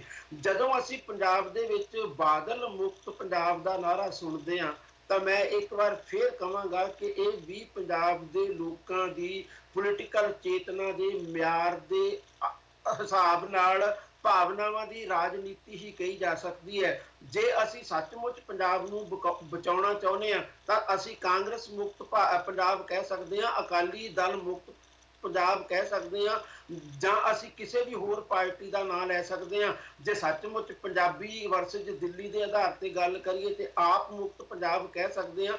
ਪਰ ਇੱਕ ਬੰਦਾ ਮੁਕਤ ਪੰਜਾਬ ਅਸੀਂ ਜੇ ਚਾਹੁਣ ਦੀ ਗੱਲ ਕਰੀਏ ਤਾਂ ਇਹ ਆਪਣੇ ਆਪ ਦੇ ਵਿੱਚ ਹੀ ਪੰਜਾਬੀਆਂ ਦੇ ਸਿਆਸੀ ਮਿਆਰ ਦੇ ਉੱਤੇ ਟਿੱਪਣੀ ਕਰਨ ਵਰਗੀ ਗੱਲ ਆ। ਔਰ ਮੈਂ ਤਾਂ ਫਿਰ ਰਿਪੀਟ ਕਰਾਂਗਾ ਕਿ ਪੰਜਾਬ ਸੱਚਮੁੱਚ ਹੈ ਵੀ ਇਸੇ ਕਾਬਲ ਅੱਜ ਦੀ ਤਰੀਕ ਦੇ ਵਿੱਚ ਕਿ ਉਹਨੂੰ ਪੋਲਿਟਿਕਸ ਸਮਝ ਆਉਂਦੀ ਨਹੀਂ, ਇਸ ਕਰਕੇ ਉਹਨੂੰ ਕੋਈ ਵੀ ਵਰਤ ਕੇ ਜਾ ਸਕਦਾ। ਬਹੁਤ ਸਮਾਂ ਕਾਂਗਰਸ ਵਰਤਦੀ ਰਹੀ ਹੈ ਕਿਸੇ ਨਾ ਕਿਸੇ ਰੂਪ ਦੇ ਵਿੱਚ, ਕਦੇ ਗਿਆਨੀ ਜ਼ੈਲ ਸਿੰਘ ਗੁਰੂ ਗੋਬਿੰਦ ਸਿੰਘ ਮਾਰਗ ਬਣਾ ਕੇ ਵਰਤ ਲੈਂਦੇ ਸੀ, ਕਦੇ ਪ੍ਰਕਾਸ਼ ਸਿੰਘ ਬਾਦਲ ਧਰਮ ਯੁੱਧ ਮੋਰਚਾ ਜਾਂ ਹੋਰ ਕਿਸਮ ਦੀਆਂ ਲਹਿਰਾਂ ਦੇ ਨਾਂ ਤੇ ਵਰਤ ਲੈਂਦੇ ਸੀ, ਧਾਰਾ 325 ਪਾੜ ਕੇ ਵਰਤ ਲੈਂਦੇ ਸੀ। ਮੈਂ ਇਹ ਨਹੀਂ ਕਹਿੰਦਾ ਕਿ ਧਾਰਾ 325 ਕੋਈ ਬਹੁਤ ਚੰਗੀ ਸੀ ਤੇ ਉਹਨੂੰ ਪਾੜਨੀ ਨਹੀਂ ਚਾਹੀਦੀ, ਮੈਂ ਇਹ ਗੱਲ ਨਹੀਂ ਕਰ ਰਿਹਾ, ਮੈਂ ਸਿਰਫ ਵਰਤੇ ਜਾਣ ਦੀ ਗੱਲ ਕਰ ਰਿਹਾ। ਕਦੇ ਪੰਥ ਦਾ ਨਾਂ ਲੈ ਕੇ ਵਰਤ ਲੈਂਦੇ, ਹੁਣ ਕਰਪਸ਼ਨ ਦੇ ਨਾਂ ਤੇ ਆਮ ਆਦਮੀ ਪਾਰਟੀ ਵਰਤ ਰਹੀ ਆ ਔਰ ਮੈਨੂੰ ਲੱਗਦਾ ਪੰਜਾਬ ਨੂੰ ਸ਼ਾਇਦ ਅਜੇ ਇਦਾਂ ਹੀ ਵਰਤੇ ਜਾਣ ਦੀ ਜ਼ਰੂਰਤ ਪਾਰਟੀਆਂ ਨੂੰ ਲੱਗਦੀ ਹੈ ਔਰ ਪੰਜਾਬ ਤਿਆਰ ਹੈ ਇਹਦੇ ਲਈ। ਜਦੋਂ ਜਿੰਨਾ ਚਿਰ ਤਿਆਰ ਹੈ ਅਗਲੇ ਕਿਉਂ ਨਾ ਵਰਤਣ, ਮੈਂ ਤਾਂ ਇਹੀ ਕਹਿਣਾ ਚਾਹਾਂਗਾ। ਹਰਪ੍ਰੀਤ ਜੀ, ਜਿਹੜੇ ਲੋਕੀ ਬਾਦਲ ਮੁਕਤ ਜਿਹੜੀ ਤੁਸੀਂ ਗੱਲ ਕਰਦੇ ਹੋ ਜਾਂ ਅਕਾਲੀ ਦਲ ਬਾਦਲ ਮੁਕਤ ਪੰਜਾਬ ਦੀ ਗੱਲ ਕਰ ਰਹੇ ਨੇ, ਅਸਲ ਦੇ ਵਿੱਚ ਉਹਨਾਂ ਦੇ ਮਨ ਦੇ ਵਿੱਚ ਇੱਕ ਨਕਸ਼ਾ ਹੋਰ ਬਣਿਆ ਹੋਇਆ। ਉਹਨਾਂ ਦੇ ਮਨ 'ਚ ਨਕਸ਼ਾ ਇਹ ਬਣਿਆ ਹੋਇਆ ਹੈ ਕਿ ਜਿੰਨੀ ਦੇਰ ਅਕਾਲੀ ਦਲ ਬਾਦਲ ਦਾ ਦਬਦਬਾ ਹੈ 19 ਦੇ 80 ਪੰਜਾਬ ਦੀ ਸਿੱਖ ਧਾਰਮਿਕ ਕੋਈ ਰਾਜਨੀਤੀ ਹੈ, ਉਹਦੇ ਉੱਤੇ ਹਾਵੀ ਨਹੀਂ ਹੋ ਸਕਦੇ, ਉਹਦੇ ਤੇ ਆਪਣੀ ਪਕੜ ਨਹੀਂ ਬਣਾ ਸਕਦੇ ਹੈਗੇ। ਉਹ ਚਾਹੁੰਦੇ ਨੇ ਕਿ ਜੇ ਬਾਦਲ ਜਿਹੜਾ ਹੈਗਾ ਤੇ ਨਾਲ ਇਹਦੇ ਬਾਦਲ ਅਕਾਲੀ ਦਲ ਕਹਿ ਲਓ ਇਹ ਪਿੱਛੇ ਹੋ ਜਾਵੇ ਜਾਂ ਕਮਜ਼ੋਰ ਹੋ ਜਾਵੇ, ਉਹ ਆਪਣੇ ਆਪ 'ਚ ਨਿਸ਼ਾਨਾ ਮੰਨਦੇ ਨੇ ਕਿ ਇਹਨਾਂ ਦੀ ਕਮਜ਼ੋਰ ਹੋਣ ਤੋਂ ਬਾਅਦ ਅਸੀਂ ਪੰਜਾਬ ਦੀ ਖਾਸ ਕਰਕੇ ਜਿਹੜੀ ਸਿੱਖ ਰਾਜਨੀਤੀ ਹੈ ਜਿਹਦਾ ਸੰਬੰਧ ਨਾਲ ਸ਼੍ਰੋਮਣੀ ਗੁਰਦੁਆਰਾ ਪ੍ਰਬੰਧਕ ਕਮੇਟੀ ਦੀ ਰਾਜਨੀਤੀ ਦੇ ਨਾਲ ਵੀ ਹੈਗਾ, ਉਹ ਚਾਹੁੰਦੇ ਨੇ ਕਿ ਅਸੀਂ ਉਹਦੇ ਵਿੱਚ ਆਪਣੀ ਥਾਂ ਬਣਾ ਸਕਦੇ ਹਾਂ, ਪਕੜ ਬਣਾ ਸਕਦੇ ਹਾਂ। ਪਕੜ ਬਣਾ ਕੇ ਅਸਲ ਦੇ ਵਿੱਚ ਉਹ ਚਾਹੁੰਦੇ ਨੇ ਕਿ ਜਿਹੜੀ ਗਰਮ ਖਿਆਲੀਆ ਜਥੇਬੰਦੀ ਨੇ, ਜਿਵੇਂ ਉਹਨਾਂ ਨੇ ਇੱਕ ਸਰਬੱਤ ਖਾਲਸਾ ਕਰਕੇ ਜਥੇਦਾਰ ਵੀ ਬਦਲੇ ਸੀ, ਉਸੇ ਚੀਜ਼ ਦੇ ਪ੍ਰਤੀਕ ਰੂਪ ਨਜ਼ਰ ਆਉਂਦਾ ਹੈ। ਉਹ ਚਾਹੁੰਦੇ ਨੇ ਕਿ ਅਸੀਂ ਉਸ ਪਾਵਰ ਸੈਂਟਰ ਤੇ ਕਬਜ਼ਾ ਕਰ ਸਕਦੇ ਹਾਂ ਜੇ ਅਕਾਲੀ ਦਲ ਬਾਦਲ ਇਹ ਤਸਵੀਰ ਤੋਂ ਪਾਸੇ ਹੋ ਜਾਵੇ। ਔਰ ਉੱਥੋਂ ਉਹਨਾਂ ਦੇ ਮਨ ਦੇ ਵਿੱਚ ਇੱਕ ਖਿਆਲ ਹੈ, ਮੈਂ ਉਹਨਾਂ ਦੀ ਗੱਲ ਦੀ ਕਿਸੇ ਦੀ ਤਾਈਦ ਨਹੀਂ ਕਰਦਾ, ਉਹ ਸਮਝਦੇ ਨੇ ਕਿ ਉੱਥੋਂ ਅਸੀਂ ਸਿੱਖ ਰਾਜਨੀਤੀ ਤੇ ਹਾਵੀ ਹੋ ਅੱਗੇ ਜਿਹੜਾ ਅਸੀਂ ਉਹਨਾਂ ਦਾ ਇੱਕ ਨਿਸ਼ਾਨਾ ਰੱਖਿਆ ਹੋਇਆ ਹੈ ਪੰਜਾਬ ਦਾ ਇੱਕ ਵੱਖਰਾ ਮੁਲਕ ਕਾਇਮ ਕਰਨਾ, ਸ਼ਾਇਦ ਉਹਨਾਂ ਦੇ ਕਿਤੇ ਇਮੈਜੀਨੇਸ਼ਨ ਤੇ ਹੈ ਕਿ ਉਸ ਪਾਸੇ ਨੂੰ ਆਪਣੀ ਰਾਜਨੀਤੀ ਪੱਕੜ ਜਿਹੜੀ ਹੈਗੀ ਔਰ ਲੋਕਾਂ ਦੇ ਵਿੱਚ ਜਿਹੜਾ ਹੈਗਾ ਆਪਣਾ ਜਿਹੜਾ ਆਧਾਰ ਹੈ ਉਹ ਉਸ ਤਰ੍ਹਾਂ ਦੀ ਰਾਜਨੀਤੀ ਦਾ ਜਾਂ ਉਸ ਨਿਸ਼ਾਨੇ ਦੀ ਪ੍ਰਾਪਤੀ ਵਾਸਤੇ ਵਧਾ ਸਕਦੇ ਹਾਂ। ਪਰ ਮੈਨੂੰ ਨਹੀਂ ਲੱਗਦਾ ਹੈਗਾ ਕਿ ਕੋਈ ਵੀ ਸਿਆਸੀ ਆਧਾਰ ਇਸ ਤਰ੍ਹਾਂ ਬਣਾਇਆ ਜਾ ਸਕਦਾ ਹੈ, ਕਿਉਂਕਿ ਕਦੇ ਵੀ ਜਿਹੜੀ ਇਹ ਸੋਚਦੇ ਲੋਕ ਨੇ ਉਹਨਾਂ ਨੇ ਪੰਜਾਬ ਦੇ ਬਾਕੀ ਮੁੱਦਿਆਂ ਦੇ ਨਾਲ ਜੁੜ ਕੇ ਲੋਕਾਂ 'ਚ ਆਧਾਰ ਬਣਾਉਣ ਦੀ ਕੋਸ਼ਿਸ਼ ਨਹੀਂ ਕੀਤੀ। ਮੈਨੂੰ ਇੱਕ ਤਰ੍ਹਾਂ ਦਾ ਇਹ ਮੇਰਾ ਲੱਗਦਾ ਸਿਰਫ ਇਸ ਪੱਖੋਂ ਅਕਾਲੀ ਦਲ ਮੁਕਤ ਜਾਂ ਬਾਦਲ ਮੁਕਤ ਗੱਲ ਕਰ ਰਹੀ, ਪਰ ਇਹਦੇ ਪਿੱਛੇ ਜਿਹੜੀ ਹੈਗੀ ਸੋਚ ਤੇ ਨੀਤੀ ਇਹ ਕੰਮ ਕਰਦੀ ਨਜ਼ਰ ਆਉਂਦੀ ਹੈ। ਜੇ ਕੋਈ ਹੋਰ ਕਮੈਂਟ ਕਰਨਾ ਚਾਹੇ ਸਾਵਲ ਦੀ ਗੱਲ ਦੇ ਨਾਲ ਹੀ ਵੇਖੋ ਸਰਬੱਤ ਖਾਲਸਾ ਇੱਕ ਬਹੁਤ ਕਿਸਮ ਦੇ ਰੋਹ ਦੇ ਵਿੱਚ ਪੈਦਾ ਹੋਇਆ ਸੀ ਔਰ ਰੋਹ ਦੇ ਵਿੱਚ ਪੈਦਾ ਹੋਏ ਸਰਬੱਤ ਖਾਲਸਾ ਦੇ ਵਿੱਚ ਥਾਪੇ ਗਏ ਜਥੇਦਾਰਾਂ ਨੂੰ ਤੁਰੰਤ ਜੇਲ੍ਹਾਂ ਦੇ ਵਿੱਚ ਬੰਦ ਕਰ ਦਿੱਤਾ ਗਿਆ ਔਰ ਸਫਲ ਸਰਬੱਤ ਖਾਲਸਾ ਦੇ ਬਾਵਜੂਦ ਉਹਨਾਂ ਦੀ ਰਿਹਾਈ ਲਈ ਕੋਈ ਅੰਦੋਲਨ ਨਹੀਂ ਪੈਦਾ ਹੋ ਸਕਿਆ। ਉਸ ਤੋਂ ਬਾਅਦ ਇੱਕ ਤੋਂ ਵੱਧ ਵਾਰ ਉਹਨਾਂ ਨੂੰ ਗ੍ਰਿਫਤਾਰ ਕੀਤਾ ਗਿਆ ਤੇ ਮੁੜ ਕੇ ਲੋੜ ਪੈਣ ਤੇ ਸੇਮ ਡੇ ਜਾਂ ਕੁਝ ਘੰਟਿਆਂ ਬਾਅਦ ਵੀ ਛੱਡ ਦਿੱਤਾ ਗਿਆ। ਜਿਹੜੇ ਥਾਪੇ ਗਏ ਜਥੇਦਾਰਾਂ ਦੀ ਗ੍ਰਿਫਤਾਰੀ ਦੇ ਉੱਤੇ ਕੋਈ ਆਵਾਜ਼ ਨਹੀਂ ਉੱਠਦੀ, ਜਿਹੜੇ ਥਾਪੇ ਗਏ ਜਥੇਦਾਰਾਂ ਨੂੰ ਅੰਦੋਲਨ ਕਰਦੇ ਹੋਏ ਰਸਤੇ ਦੇ ਵਿੱਚ ਰੋਕ ਕੇ ਗ੍ਰਿਫਤਾਰ ਕਰ ਲੈਣ ਦੇ ਉੱਤੇ ਕੋਈ ਆਵਾਜ਼ ਨਹੀਂ ਉੱਠਦੀ। ਜੇ ਉਹ ਲੋਕ ਇਸ ਗੱਲ ਦੇ ਸੁਪਨੇ ਲੈਂਦੇ ਹੋਣ ਕਿ ਪੰਜਾਬ ਦੇ ਵਿੱਚ ਅਸੀਂ ਬਦਲ ਬਣ ਸਕਦੇ ਹਾਂ ਅਕਾਲੀ ਦਲ ਦਾ, ਤਾਂ ਮੇਰਾ ਖਿਆਲ ਇਹ ਉਹਨਾਂ ਦੀ ਪੋਲਿਟਿਕਸ ਔਰ ਉਹਨਾਂ ਦੀ ਸੂਝ-ਬੂਝ ਉੱਤੇ ਵੀ ਇੱਕ ਆਪਣੇ ਆਪ ਦੇ ਵਿੱਚ ਸਵਾਲੀਆ ਨਿਸ਼ਾਨ ਲੱਗ ਜਾਂਦਾ। ਜਿਨ੍ਹਾਂ ਲੋਕਾਂ ਨੂੰ ਪੰਜਾਬ ਦੀ ਨਬਜ਼ ਦਾ ਹੀ ਪਤਾ ਨਹੀਂ, ਉਹ ਪੰਜਾਬ ਦੀ ਤਸਵੀਰ ਬਦਲਣ ਦੇ ਸੁਪਨੇ ਕਿਵੇਂ ਲੈਂਦੇ ਨੇ। ਜਿੰਨੀ ਦੇਰ ਤੱਕ ਤੁਹਾਨੂੰ ਪੰਜਾਬ ਦੀ ਨਬਜ਼ ਦਾ ਅਹਿਸਾਸ ਨਹੀਂ ਤੁਸੀਂ ਉਦੋਂ ਤੁਸੀਂ ਇਦਾਂ ਦੇ ਸੁਪਨੇ ਲਓ ਤਾਂ ਮੈਨੂੰ ਲੱਗਦਾ ਤੁਸੀਂ ਸ਼ਾਇਦ ਸੁਪਨਸਾਜ਼ ਹੀ ਤਾਂ ਕਰ ਸਕਦੇ ਹੋ, ਪਰ ਅਦਰਵਾਈਜ਼ ਕੁਝ ਨਹੀਂ ਕਰ ਸਕਦੇ। ਇਹ ਜਦੋਂ ਮੈਂ ਗੱਲ ਕਹਿ ਰਿਹਾ, ਮੈਂ ਇਹ ਨਹੀਂ ਕਹਿ ਰਿਹਾ ਕਿ ਬਾਦਲ ਬੜੇ ਜਸਟੀਫਾਈਡ ਨੇ, ਮੈਂ ਤਾਂ ਇਹ ਕਹਿਣਾ ਕਿ ਤੁਹਾਨੂੰ ਬਾਦਲ ਤੋਂ ਵੀ ਸਿੱਖਣਾ ਪਏਗਾ ਤੇ ਲੋਕਾਂ ਦੀ ਨਬਜ਼ ਦੇ ਉੱਤੇ ਹੱਥ ਧਰ ਕੇ ਕਿਵੇਂ ਉਹਨਾਂ ਦਾ ਜੇ ਤੁਸੀਂ ਸੱਚੇ ਕੰਮ ਲਈ ਇਸਤੇਮਾਲ ਕਰਨਾ ਤਾਂ ਵੀ, ਜੇ ਤੁਸੀਂ ਉਹਨਾਂ ਨੂੰ ਪੋਲੀਟੀਕਲੀ ਇਸਤੇਮਾਲ ਕਰਨਾ ਤਾਂ ਵੀ, ਜੇ ਤੁਸੀਂ ਉਹਨਾਂ ਨੂੰ ਸੱਤਾ ਲਈ ਸੰਘਰਸ਼ ਲਈ ਇਸਤੇਮਾਲ ਕਰਨਾ ਤਾਂ ਵੀ, ਪਰ ਪਹਿਲਾਂ ਤੁਸੀਂ ਨਬਜ਼ ਪਛਾਣਨੀ ਤਾਂ ਸਿੱਖੋ। ਜਿਨ੍ਹਾਂ ਨੂੰ ਨਬਜ਼ ਪਛਾਣਨੀ ਨਹੀਂ ਆਉਂਦੀ ਉਹ ਪਤਾ ਨਹੀਂ ਪੰਜਾਬ ਦੇ ਰੋਗ ਕਿਵੇਂ ਹੱਲ ਕਰਨ ਬਾਰੇ ਸੋਚੀ ਬੈਠੇ ਨੇ। ਜੇ ਹੁਣ ਟਾਈਮ ਥੋੜਾ ਘੱਟ ਬਚਿਆ, ਇਸ ਮੁੱਦੇ ਨੂੰ ਮੈਂ ਸਿਰਫ 5 ਮਿੰਟ ਦਊਂਗਾ ਕਿਉਂਕਿ ਉਸ ਤੋਂ ਬਾਅਦ ਅਸੀਂ ਇੱਕ ਹੋਰ ਦੂਜੇ ਮੁੱਦੇ ਤੇ ਜਾਵਾਂਗੇ। ਜੇ ਕਾਂਗਰਸ ਦੀ ਗੱਲ ਕਰੀਏ ਤੇ ਚਾਹੇ ਅਕਾਲੀ ਦਲ ਹੋਵੇ, ਚਾਹੇ ਆਮ ਆਦਮੀ ਪਾਰਟੀ ਹੋਵੇ, ਚਾਹੇ ਚੌਥਾ ਧੜਾ ਹੋਵੇ, ਕਾਂਗਰਸ ਵੀ ਇਹਨਾਂ ਪਾਰਟੀਆਂ ਵਾਂਗੂ 2017 ਦੀ ਤਿਆਰੀ ਵਿੱਚ ਲੱਗੀ ਹੋਈ ਆ।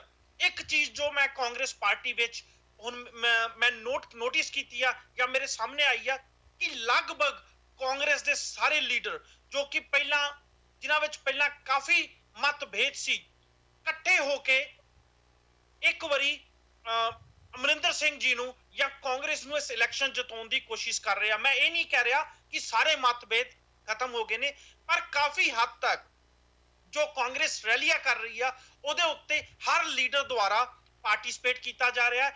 ਤੇ ਜੋ ਦੂਜਾ ਕਾਂਗਰਸ ਦੀ ਜੋ ਸਟ੍ਰੈਟਜੀ ਆ ਕਿ ਕੈਪਟਨ ਅਮਰਿੰਦਰ ਸਿੰਘ ਜੀ ਦਾ ਫੇਸ ਸਾਹਮਣੇ ਕੀਤਾ ਜਾਵੇ, ਉਹਨਾਂ ਨੂੰ ਹੀ ਸੀਐਮ ਕੈਂਡੀਡੇਟ ਵਿਖਾਇਆ ਜਾਵੇ ਤੇ ਸਾਰੀ ਕਾਂਗਰਸ ਨੂੰ ਉਹਨਾਂ ਉੱਤੇ ਉਹਨਾਂ ਨੂੰ ਆਪਣੇ ਲੀਡਰ ਮੰਨਣ ਦਾ ਇੱਕ ਦਾਵਾ ਪੇਸ਼ ਕੀਤਾ ਜਾਵੇ, ਉਹਦੇ ਵਿੱਚ ਵੀ ਕਿਤੇ ਨਾ ਕਿਤੇ ਕਾਂਗਰਸ ਕਾਮਯਾਬ ਹੋ ਰਹੀ ਆ।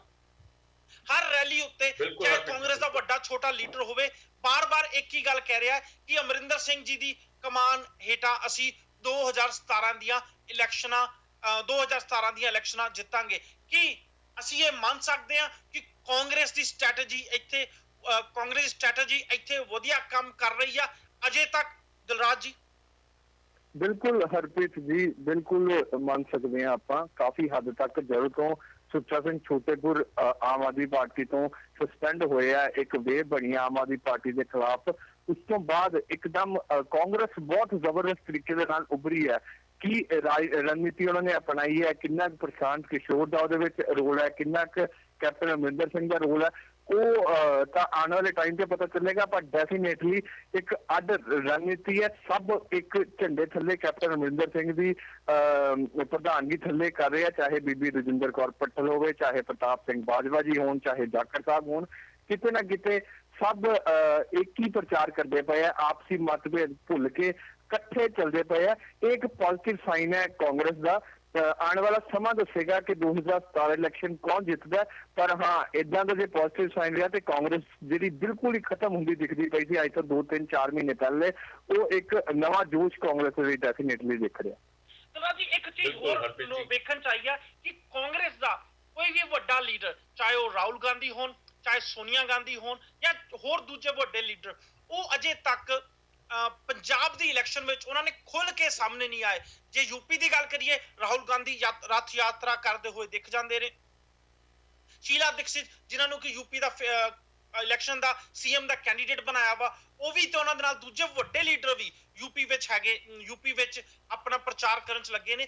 ਪਰ ਪੰਜਾਬ ਵਿੱਚ ਆਸ਼ਾ ਕੁਮਾਰੀ ਨੂੰ ਛੱਡ ਕੇ ਕੋਈ ਖਾਸ ਦਿੱਲੀ ਤੋਂ ਵੱਡੇ ਲੀਡਰਾਂ ਨੂੰ ਅੱਗੇ ਨਹੀਂ ਕੀਤਾ ਜਾ ਰਿਹਾ।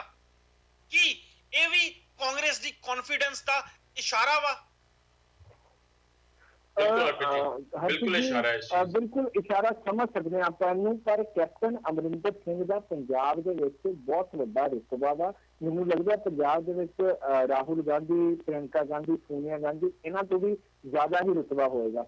ਆਪਾਂ ਇਹ ਨਹੀਂ ਕਹਿ ਸਕਦੇ ਕਿ ਬਿਲਕੁਲ ਹੀ ਇਨਵੋਲਵਮੈਂਟ ਨਹੀਂ। ਰਾਹੁਲ ਗਾਂਧੀ ਇੱਕ ਦੋ ਕਾਨਫਰੰਸਾਂ ਪੰਜਾਬ ਵਿੱਚ ਕਰ ਚੁੱਕੇ ਨੇ ਪਿਛਲੇ 2-3-4 ਮਹੀਨੇ ਦੀ ਜੇ ਆਪਾਂ ਗੱਲ ਕਰੀਏ। ਪਰ ਜਦੋਂ ਆਪਾਂ ਯੂਪੀ ਤੇ ਪੰਜਾਬ ਨੂੰ ਸੈਂਟਰਲ ਇਕਾਈ ਕੰਪੇਅਰ ਕਰਦੀ ਆ, ਤੇ ਯੂਪੀ ਬਹੁਤ ਵੱਡਾ ਏਰੀਆ ਵਾ। ਯੂਪੀ ਵਿੱਚ ਹਰ ਪਾਰਟੀ ਆਪਣੀ ਤਾਕਤ ਲਾਣਾ ਚਾਹੁੰਦੀ ਹੈ, ਸਭ ਤੋਂ ਜ਼ਿਆਦਾ ਹਰ ਪਾਰਟੀ ਜਿੱਤਣਾ ਚਾਹੁੰਦੀ ਹੈ। ਸ਼ਾਇਦ ਇਹੀ ਕਾਰਨ ਹੈ ਕਿ ਸਾਰੇ ਯੂਪੀ ਨੂੰ ਲੱਗੇ ਹੋਏ ਆ। ਪੰਜਾਬ ਦੀ ਨੋ ਡਾਊਟ ਵੱਡੀ ਸਟੇਟ ਹੈ, ਉਪਜਾਊ ਸਟੇਟ ਹੈ, ਸਭ ਤੋਂ ਪੋਲਿਟਿਕਸ ਵਿੱਚ ਬਹੁਤ ਅਹਿਮ ਮੰਨੀ ਜਾਂਦੀ ਹੈ। ਪਰ ਮੈਨੂੰ ਲੱਗਦਾ ਕਿ ਇੱਥੇ ਕਾਫੀ ਹੱਦ ਤੱਕ ਕੈਪਟਨ ਅਮਰਿੰਦਰ ਸਿੰਘ ਤੇ ਉਹਨਾਂ ਨੂੰ ਯਕੀਨ ਹੈਗਾ ਕਿ ਕੈਪਟਨ ਅਮਰਿੰਦਰ ਸਿੰਘ ਦੀ ਪੋਪੂਲੈਰਿਟੀ ਪੰਜਾਬ ਦੀ ਜੇ ਆਪਾਂ ਗੱਲ ਕਰੀਏ ਤਾਂ ਰਾਹੁਲ ਗਾਂਧੀ ਤੇ ਸੋਨੀਆ ਗਾਂਧੀ ਤੋਂ ਕਿਤੇ ਜ਼ਿਆਦਾ ਹੋਏਗੀ।